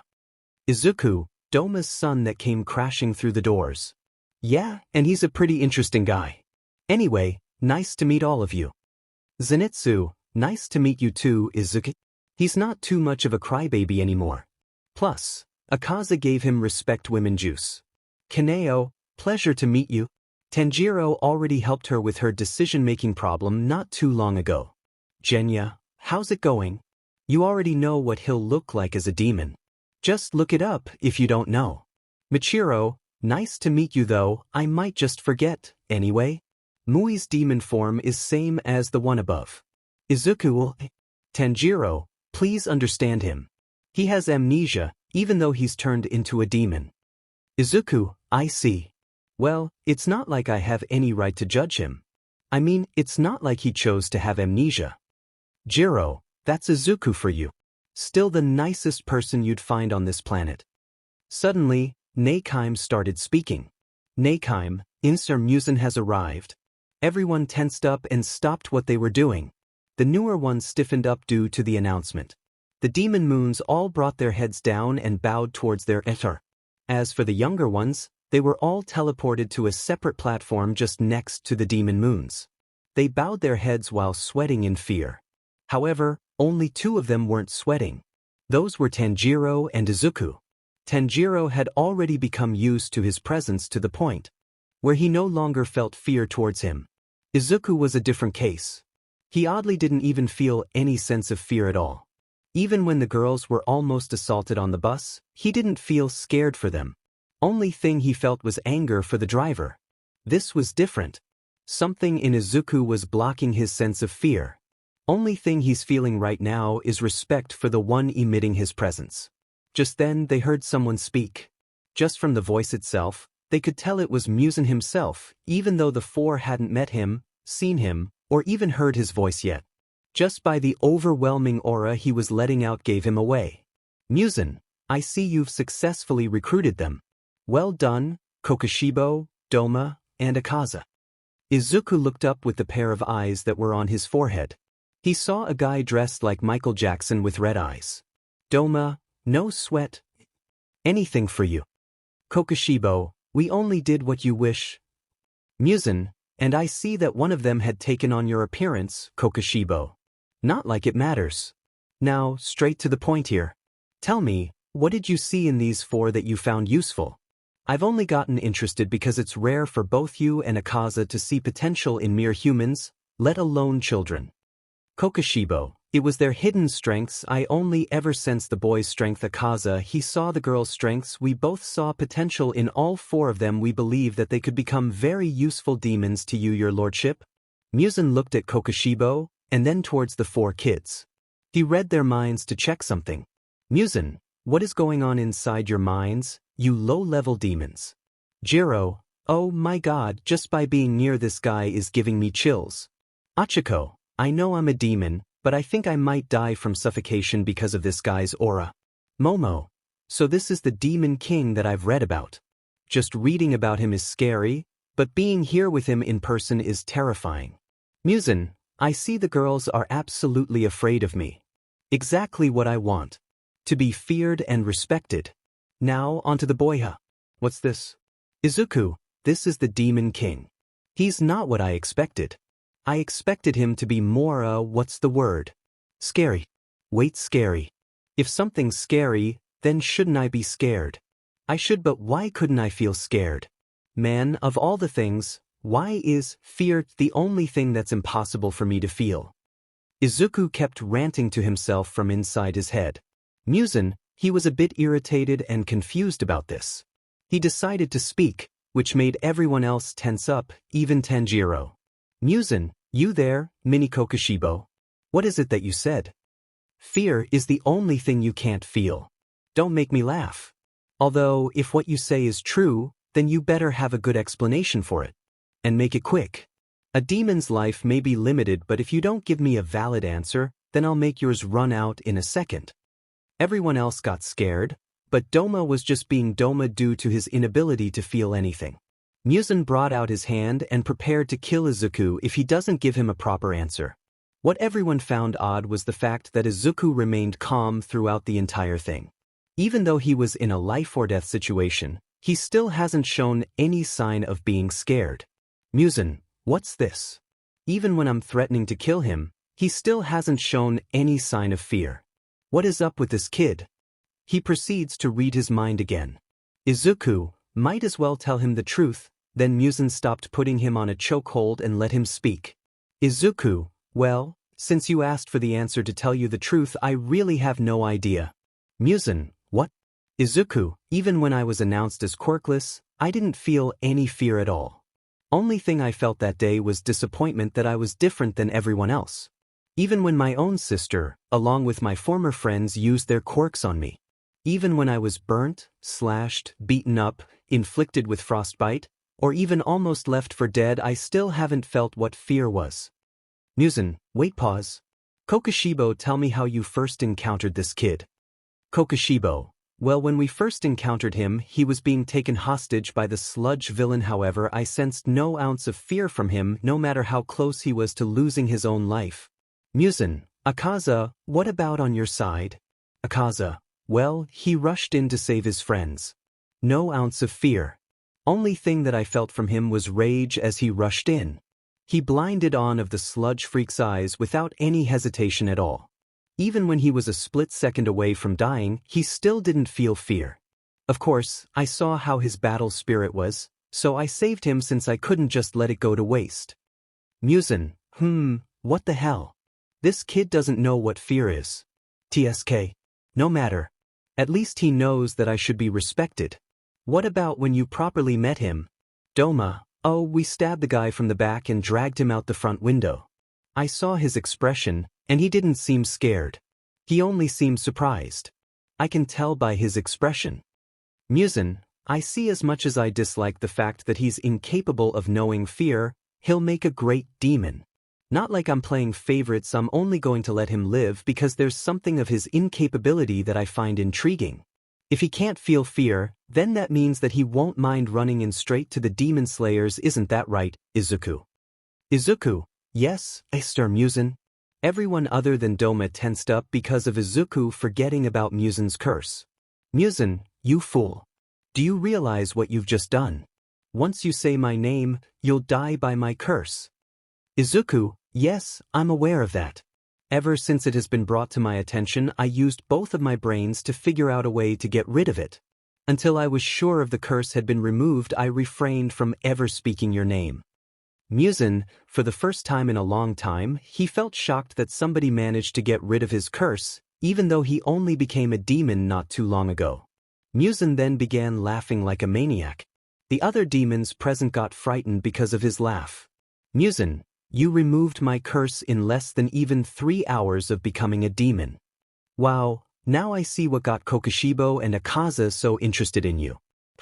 You're going to be a huge asset for me in the future. Izuku, thanks, I guess? 𝗂𝗍𝗂 mentally face-bombed at him. 𝗂𝗍𝗂, is this guy for real? 𝗵𝗃𝗁𝗃𝗃, what is he thinking? 𝗵𝘃𝗁, you know, because of this kid, my mood just got a bit better. Look here, kid, this is rare of me, but I'm already liking you. But that doesn't mean I'll play favorites with you. I'll treat you as I would my lower moons. Now, go out there, and kill and devour all humans and demon slayers that you encounter. I want their blood spilled all over the ground. Do you hear me? Izuku then stood up. Izuku, as you wish, 𝗵𝘃𝗁𝗃𝗃. As long as I can be of use to you, I'll do what I must. 𝗵𝘃𝗁, now that's what I like to hear. 𝗵𝗃𝗁𝗃𝗃, 𝗂𝗍𝗂, you're in charge of him. 𝗵𝗃𝗁𝗃𝗃, yes, your lordship. 𝗂𝗍𝗂, as you wish. 𝗵𝘃𝗁, meeting dismissed. All of you, get out there and fulfill your missions. Everyone, yes? 𝗵𝘃𝗃 then walked through a tatami door that 𝗍𝗂𝗵𝗃 summoned, though it didn't lead to the outside. None of the moons knew that he was still in the fortress and he was observing them from afar. All of the other moons breathed a sigh in relief, thinking that he had left. They then turned to Izuku, who was still calm about everything. Izuku then turned to see the shocked looks of the ones with him on the platform. Izuku, what? Momo then stood up and yelled in his face. Momo, what do you mean what's? You literally just had a serious conversation with the Demon King himself. How can you be so calm? Izuku, like I said, I don't know what fear is, so I can't be scared. Not even of him. As much as I want to, I'm just incapable of doing so. So are we gonna leave now, or what? Just then, his head was hit from the back, and he was suddenly brought down by 𝗂𝗂𝗧. 𝗂𝗂𝗧, you idiot. You had us all scared back there. You could have been killed. Izuku, sorry. 𝗂𝗂𝗧, you better be. 𝗂𝗂𝗁𝗵𝗃, that was very risky. Izuku, even I was scared. Doma, 𝗂𝗂𝗁𝗵𝗃 being scared. Now that's rare to hear. Wouldn't you say, 𝗂𝗂𝗁𝗃? 𝗂𝗂𝗁𝗃 was the genie-looking guy with the tiny arms and no legs, only a pot as his lower body. 𝗂𝗂𝗁𝗃, quite unusual indeed. Still, that was nerve-wracking to say the least. 𝗵𝗃𝗃, that gave me chills. It's been so long since I felt how scary 𝗵𝗃𝗃 can be. 𝗂𝗂𝗁𝗵𝗃, 𝗂𝗂𝗧, Izuku, let's go, bring your friends with you. Izuku gets up, sure thing. They then got ready, and 𝗂𝗂𝗁𝗵𝗃 gave Izuku a spare blade that he collected while fighting a strong pillar a long time ago. The moment that Izuku touched it, the sword turned bullied red instantly. Izuku, is this normal? 𝗂𝗂𝗁𝗵𝗃, for the blade to change color, yes, however it's unusual for the blade to turn red instantly. Izuku, I see. While the two were having their talk about the blade, a certain figure, namely Daki, upper moon 6, was watching them. She had gotten interested in Izuku since he showed no fear to 𝗵𝘃𝗃. After their chat, Izuku, 𝗂𝗂𝗧, 𝗂𝗂𝗁𝗵𝗃, and the girls all headed out and killed some low-level villains, some people with no honor, and some fake heroes. They devoured them in seconds due to their pent-up anger. 𝗂𝗂𝗧 and 𝗂𝗂𝗁𝗵𝗃 only watched as they did. They didn't join in devouring them. They were only there for watching them. While they were off to hunt for of their prey, 𝗳𝗏 heard some familiar voices. 𝗳𝗏, hey guys, I think I hear our old classmates. They're nearby. Izuku, here. But who? 𝗳𝗏, they sound like Mina, Toru, Kirishima, and Ojiro. They seem to be arguing. Izuku, I'm interested. Let's take a closer look. 𝗂𝗂𝗧, do what you want. They then headed to where they heard the voices of their old classmates. Somehow, the girls' appearances changed on the spot, but only minor changes took place. Momo's eyes turned crimson red, and her hair had some red tips. Achiko's eyes turned bright pink, and her hair got a bit fuzzier. 𝗳𝗏's ears had elongated, her hair's color became darker, and her eyes turned into bright indigo. All three of them were almost unrecognizable to anyone who knew them. 𝗳𝗏 then listened into their conversation. They were arguing under a bridge that was around an area where there was barely any people around. Izuku and his group listened in from the top of the bridge. Kirishima, how many times do we have to tell you to? Getting him a gift for his birthday will only encourage him to become a hero even further. Do you want him to die? Mina, oh, cut the CRP, Kirishima. Izumi had already told us to get him a gift as an apology. Tomorrow, we're telling him everything about why we decided to bully him. Kirishima, for the last time, Deku would just die by playing hero. He's too weak to even stand up for himself, so how would he stand up for others when the time comes, huh? Tell us. Toru, he's not weak. We only agreed to this in order to protect him. Right now, I'm thinking that you have other reasons for this. Kirishima and Ojiro got a bit tensed up because of them being close to finding them out. Izuku stared with his eyes wide at the scene. Izuku, wait, so it's all true. They didn't bully me because of my status, rather they did it because they wanted to protect me. I need more information about this. 𝗂𝗂𝗧, I hate these guys already. Ojiro, we don't have any other reason for this. We want to protect him just as much as you do. Toru, Tell that to someone with a lie detector quirk. We're leaving and we're getting him an apology gift, whether you like it or not. They rushed off without a second thought, leaving the two boys to have angry thoughts. Once the girls were out of sight, Kirishima punched the wall, leaving a crack. Kirishima, this is bad. They almost found us out. 𝗳𝗲𝗄𝗃, you think I don't know that? If they apologize to him, and if they give him a gift, he might grow feelings for them. We can't let that happen. Kirishima, I know that, you moron. Those girls are ours. We can't let some quirkless loser take them from us. They'll be ours one way or another. 𝗳𝗲𝗄𝗃, what do you think we should do then? They're out to buy them gifts right now. Kirishima, call the others. They need to be in on this. 𝗳𝗲𝗄𝗃, not here, we'll take this to my apartment. I live alone. My parents are across the city. Let's go. They both then left towards 𝗳𝗲𝗄𝗃's apartment. Izuku was mad as hell. Once they were sure that the two were nowhere near them anymore, Izuku began punching the ground in anger and rage.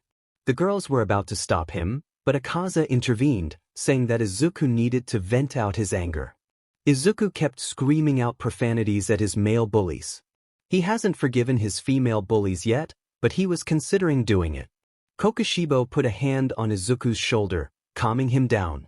𝗂𝗃𝐶𝗵𝗄, Izuku, if you are to take your anger out, I suggest taking it out on your enemies and not something of no life.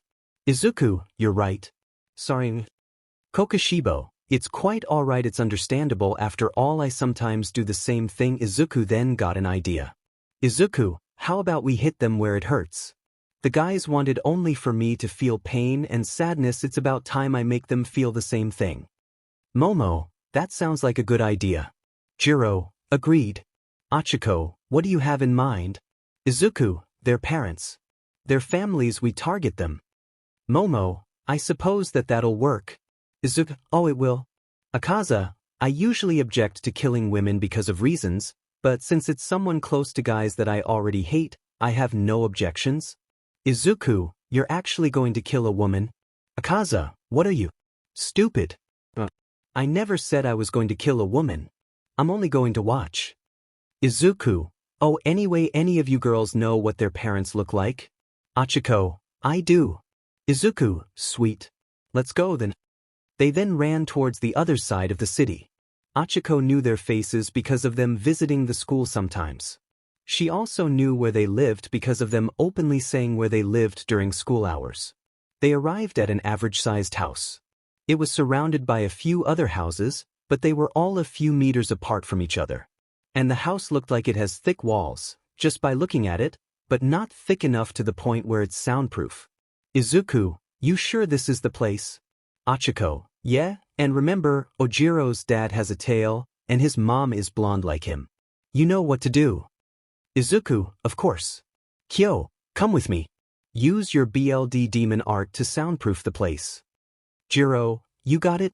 Kyoka Jiro bullied demon art description grants her the ability to create and alter sounds, and in any environment she can silence her own footsteps, alter her voice to confuse her victims by using her soothing voice to put anyone in hypnotic state, or put them to sleep. She has sonic scream that's 3x stronger than present mix quirk. She can read her target's movements through sounds. She can also soundproof any small and enclosed space, no matter how thin the walls are. Another idea from Daniel Maxwell 358 that he gave me. Credits to him. The two then approached the house. Jiro altered the sound around the area so they wouldn't get caught, and she silenced the door as Izuku kicked it down. 𝗂𝗃𝗃𝗄𝗃 noticed someone in the distance. A young male around age of 19 was walking around, and he had a katana by his side. 𝗂𝗃𝗃𝗄𝗃's eyes widened since he recognized the guy. 𝗂𝗃𝗃𝗃𝗄𝗃, oh no, those two need to get out of there now. 𝗂𝗃𝗃, what? 𝗂𝗃𝗃𝗃𝗄𝗃, him. 𝗂𝗃𝗃, who, oh. Meanwhile, with Izuku and Jiro, they entered the house and they were met with the shocked faces of 𝗳𝗲𝗄𝗃's parents. They were just minding their own business when the two suddenly barged in. 𝗳𝗲𝗄𝗃's mom, who are you? 𝗳𝗲𝗄𝗃's dad grabbed a shotgun from the shelf. 𝗳𝗲𝗄𝗃's dad, come any closer and I'll shoot. Izuku, like that matters, you can't kill us. 𝗳𝗲𝗄𝗃's dad fired the shotgun, hitting Izuku directly in the head, leaving a hole through his head. He regenerated it in a second, much to the horror of the two. Izuku, time to die. He dashed forward and unsheathed his red blade. He slashed their heads off without a second thought. 𝗂𝗲 knew that Izuku had changed by a lot, but she didn't mind, and she didn't blame him either. Izuku and 𝗂𝗲 proceeded to devour the two. In less than 20 seconds, they finished them off, only leaving their bones. They then headed out to their next targets. However, their path was blocked by someone on the streets. He wore a light blue jacket with a blade in hand. His eyes were ice blue, and his hair was frost white. He was glaring right into the two's souls. Izuku, oh great, a slayer, first one we encountered, I'll make this quick. 𝗂𝗲, be careful Izuku. He readied his blade for battle, and so did the guy in the jacket. Meanwhile, Kokushibo and 𝗂𝗲 had worried looks on their faces. 𝗂𝗲 ran to the side to stay out of range from their blades. Izuku, tell me your name, Slayer. 𝗵𝗃𝗃 𝗵𝗃 remember the name of the slayer that will take you down Izuku. You're way too cocky, you demon slayer. Izuku then disappeared and reappeared behind 𝗵𝗃. 𝗵𝗃 was startled, and he jumped away, but he didn't notice that he had been slashed until it was too late. BLD sprayed from his right arm, shocking him in the process. Even 𝗂𝗲 and Kokushibo were shocked at Izuku's feat, and so were Momo and Achiko. 𝗵𝗃, how? Izuku, easy, you let your guard down. Izuku dashed towards him again, only this time, 𝗵𝗃 regained his strength and he began to clash his blade with Izuku's. Izuku, finally. A fight that I can enjoy. 𝗵𝗃, ice breathing, third form, rolling tundra. The attack almost hit Izuku, but he dodged, only having parts of his jacket and getting cut. The coldness of the attack irritated Izuku. 𝗂𝗲 got up to help him, but he was stopped by Kokushibo. 𝗂𝗲, what the hell? I'm gonna try and save him, so move. Kokushibo, 𝗂𝗲, leave this up to him, this guy may be strong but I believe in Izuku. 𝗂𝗲 gritted his teeth in frustration. He didn't want to let Izuku die. After all, he took quite a liking to his company. He considered him as somewhat of a brother figure in such a short time. Izuku, ice. TSK. Another slasher with ice powers, your cold personality, your cold powers, and the way you slash it all reminds me of Shoto Todoroki's way of slashing me day by day. I hate it. 𝗵𝗃, Shoto Todoroki. He sound familiar. Izuku saw an image of Shoto right in front of him. His eyes widened, and his pupils narrowed at the sight. He charged at him in a fit of rage. He swung his katana up high, which 𝗵𝗃 prepared to counter. Just as their blades were about to clash, Izuku let go of his blade, letting it slide off of his hand, shocking 𝗵𝗃 since he didn't see this coming. Izuku's arm got cut clean off, but he regenerated it in 2 seconds. Using the arm that he just regenerated, he punched 𝗵𝗃 square on the face, breaking his nose, and making some of his teeth fall out. 𝗵𝗃, he lost his grip on his sword, and it fell off his hand. Izuku saw this, and he grabbed it in a split second, and then he slashed 𝗵𝗃 across the 60 area, but he didn't kill him yet. He only did that to weaken him. 𝗵𝗃 fell on the ground. He looked up and saw Izuku glaring at him as if he was looking at something he hated. Izuku, any last words, Slayer? 𝗵𝗃, who is Shoto Todoroki to you? Izuku, a traitor, that's what. I hate him just as I hate my own parents. You remind me so much of him, I hate it. I bid you farewell. He stabbed 𝗵𝗃 right in the heart, and threw 𝗵𝗃's blade on the ground. Izuku picked up his own blade and carried 𝗵𝗃's body with him for a snack later on. Once he and 𝗂𝗲 made it back to where the others were hiding, he was met with the shocked faces of everyone. Izuku, guys? What's the matter? Kokushibo, Izuku, do you realize who you just killed? Izuku, and Slayer. Kokushibo, not just any Slayer, he's the ice pillar of the Demon Slayer Corps. Izuku was shocked, but he didn't feel scared of the thought that he could have died then and there.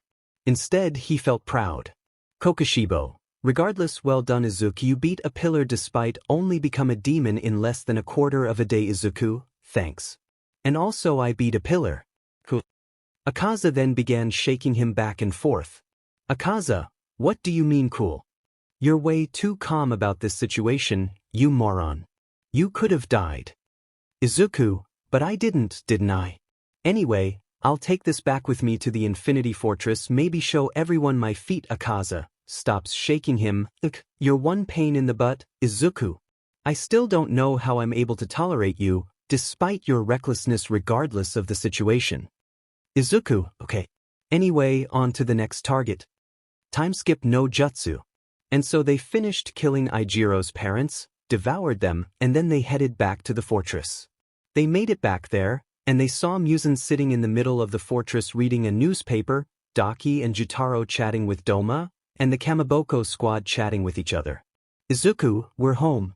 𝗵𝗃 noticed them arrive. 𝗵𝗃, back so soon. I assumed you were going to take a little longer. He was taken aback by what Izuku was holding.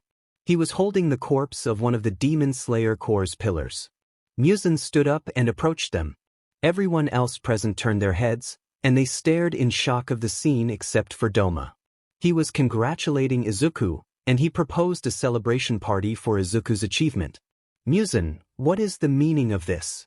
Izuku, well, I took down a pillar, and I thought it was necessary for me to bring it to you. 𝗵𝗃 turned to Kokushibo and Akaza. 𝗵𝗃, did he really take him down, or did he need your assistance? Kokushibo, not at all, your lordship. Akaza, he took him down all on his own. 𝗵𝗃, how many humans has he eaten? Kokushibo, no more than 69, your lordship. 70 if he eats that pillar right now. 𝗵𝗃, only that many. No, that's way more than an average low-level demon can eat in one night. How? This kid, it's almost as if he was made for this. 𝗵𝗃 then turned back to Izuku. 𝗵𝗃, Izuku, you didn't have to bring him here. You could have just eaten him.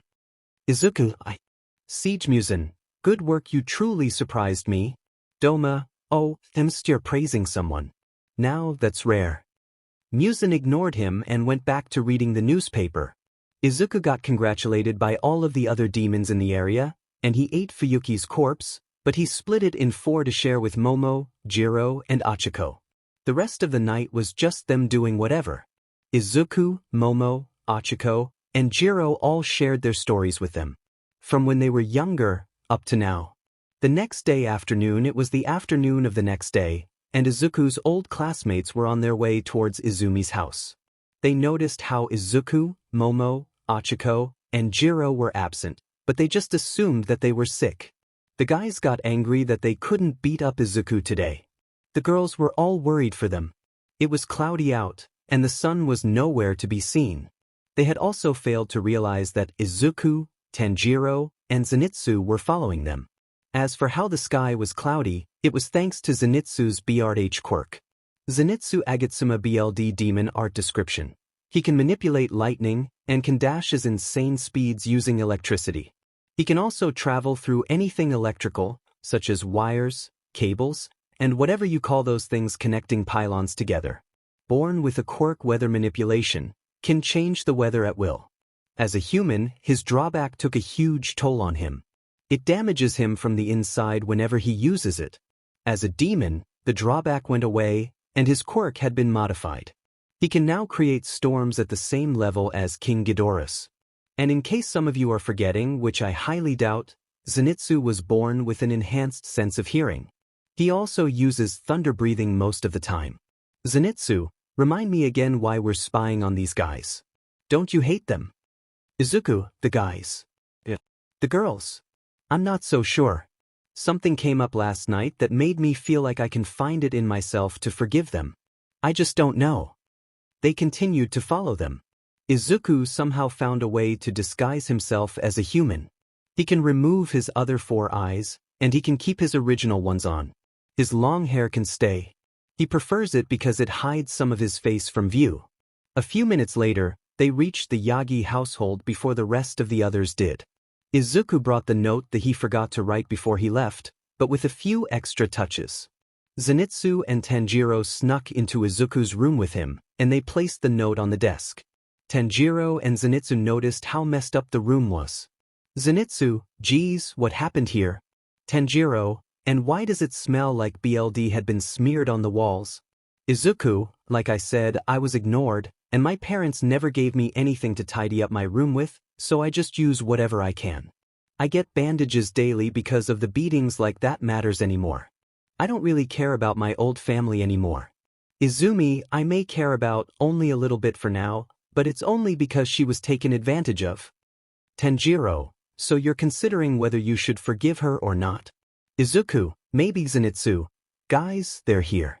I heard the door open downstairs. Izuku, to the roof, let's go. They all ran out the window and went to the roof. Izuku mentioned something about a sliding window that was by the kitchen that 𝗵𝗃 uses to let the smell and smoke of her cooking to go outside. They hid there, and luckily, the spot was barely noticeable by anyone inside the house. They saw that they were about to celebrate Izumi's birthday, but Izumi didn't seem too happy about it. Tanjiro could smell pain and regret coming off of her. And it wasn't only her.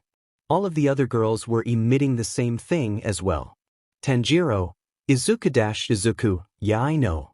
I feel it too. Tanjiro, you can feel what they're feeling. Izuku, I can feel it in my jellies. And my jellies never deceive me. Tanjiro, okay. And then they continued to watch the party from inside. The guys, they were all being simps towards Izumi. They gave her way too much stuff. Heck, one of them even bought jewelry for her. The girls didn't get anything for her since Izumi told them to buy a gift for Izuku instead. Some of the kids' parents showed up, and even Nizu, Gran Torino, Recovery Girl, Aizawa, and Night Eye showed up. Even Momo's parents showed up. Kirishima and Ojiro still haven't realized that their parents were killed since Kirishima slept over at Ojiro's apartment. Endeavor was nowhere to be seen because of him considering birthday parties as a waste. Izumi then suddenly brought up the topic of Izuku. She tried to bring it up since earlier, but the guys stopped her from doing so. Izumi, hey mom, can we go see Izuku? 𝗵𝗃, oh, sure thing honey. You can go see him. 𝗵𝗃 turned back to chat with some of the other moms that were present. Izuku, let's scoot. To my room's window go. The three then headed towards the window of Izuku's old room, and so did the girls, but they were stopped by the guys, who didn't want them getting involved with Izuku, or else it'd ruin their plan.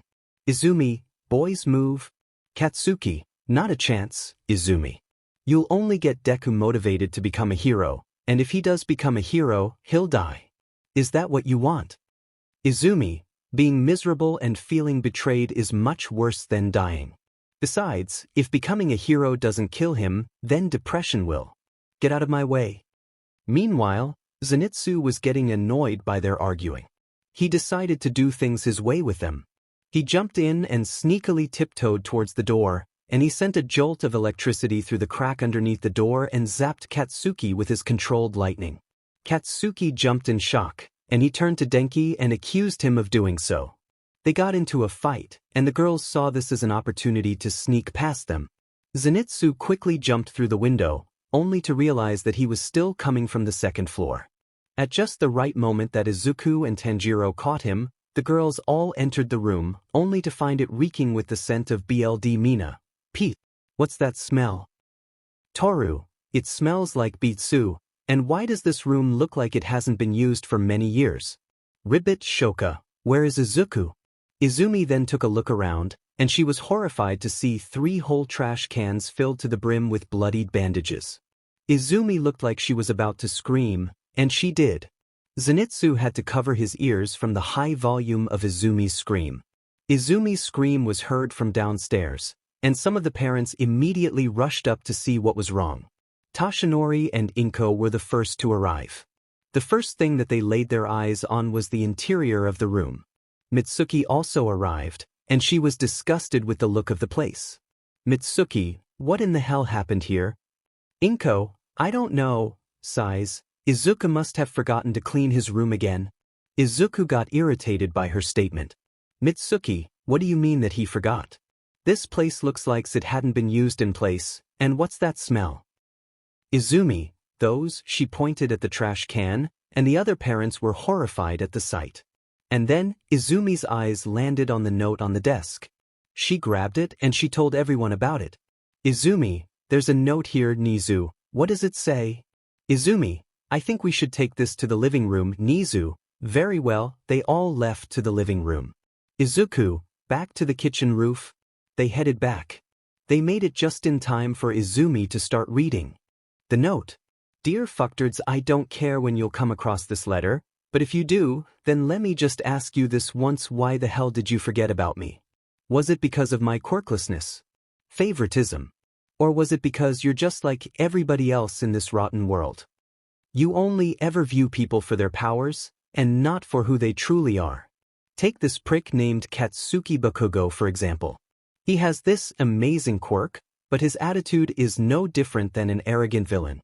And he's so delusional enough to think that he can become the #1 hero. What if joke? Oh, and don't think that I don't know about the truth about your quirk, Toshinori Yagi, no all might. Some #1 hero you are. However, I must thank you. If it weren't for you recklessly telling Izumi about your quirk while your door was slightly open, then I wouldn't have come to make the decision that I've just made. I decided to run away and never return unless I feel like it. And thanks to both you and 𝗵𝗃𝗃𝗵𝗃, you've shown me that the heroes that I've grown to admire have been a bunch of frauds this entire time. This world is rotten, along with the majority of its people. Much like 𝗵𝗃𝗃𝗵𝗃, you yourself are a disgrace as a hero. Whatever legacy your quirk has, you've tainted it with your corruption. You know, you're no different than the villains you face. Because of you, the parents of 2 of my dearest friends have died. Society blamed it on the villain, but the real killer here is you. As long as your status is good, the media will be on your side. You, your beach wife, and 𝗵𝗃𝗃𝗵𝗃 are the worst of the worst, and the fakest out of all of the fakes in this society. You're villains in disguise. Don't come looking for me, don't come sending a search party for me, and absolutely don't come and ask for forgiveness from me. I'll never forgive you for what you did. You never loved me, so don't even pretend that you do. Also, Momo, Kyoka, and Achiko all told me about the boys' plan to make me suffer. They used the girls' small minds to their advantage and convinced them to bully me. I know all about it. Every little detail, every little speck of evil in their plans. I don't blame the girls for bullying me, but I do blame them for allowing themselves to get used like that. I know of you girls harboring feelings for me, but I don't know if I can reciprocate them as of now. If you show me somehow that you deeply regret what you did, then maybe I'll forgive you. And Izumi, whatever your reason is for accepting that, then I'm sure you did it for me. I heard how you thought about me first before accepting it, so out of all the girls you're by far the one with the most redemption points out of all of you. And I'm sorry for the last thing that I told you before I left school. I take it back. I'm sorry for saying that you're not my sister. Forgive me also. For the boys, go to hell. Why the hell were you all even born? Oh wait, I know why. You're all just either failed or an accident created after you parents forgot to use condom or those 𝗵𝗃𝗃𝗃 pills. Oh, and you, Shoto Todoroki, your mother will be disappointed in you. You're just like your father, you hear me? You victimized a female with your actions, and that's your own sister. You get me? You're an exact copy of him. Well, I'm running out of words here, but if Principal Nizu is reading this, which I assume he is, I want you to do me a favor and blacklist the guys from all hero schools except for UA. Keep them on a short leash. Don't let them do what they did to me to other people. You get it? As for the girls, educate them more. It's because of their small minds that they were taken advantage of. Don't give them the same treatment as the boys. It was never their fault in the first place. Please, until we meet again. Also, Katsuki told me to commit suicide, so keep an eye on him like he's some psychotic dog, which he is. Izuku Izumi was in tears of reading that. She clutched onto the note and broke down crying, and so were the girls. The parents were all glaring at the boys and 𝗵𝗃𝗃𝗵𝗃 and Toshinori. 𝗵𝗃𝗃𝗃 was in tears since she knew that everything in the note was true. Nizu was gritting his teeth in anger, and he almost broke his teacup. The boys were all sweating and cursing Izuku for exposing them like that. Now they knew that their chances with the girls were close to none. That's what they think. Their chances are below 0. Aizawa was releasing an incredible amount of killing intent. Night Eye lost all respect for All Might, and Gran Torino and Recovery Girl began beating up Toshinori and 𝗵𝗃𝗃𝗃. Gran Torino, you fool. Why would you neglect Izuku like that? Toshinori, I'm sorry. Gran Torino, you're sorry. You're sorry. You think a simple sorry will repair what you two have caused. Nana would be rolling in her grave right now after what you've done. Recovery Girl, and should we remind you that you were also quirkless before? You 𝗵𝗃𝗃𝗃𝗃. You don't deserve that quirk, nor Izuku's forgiveness.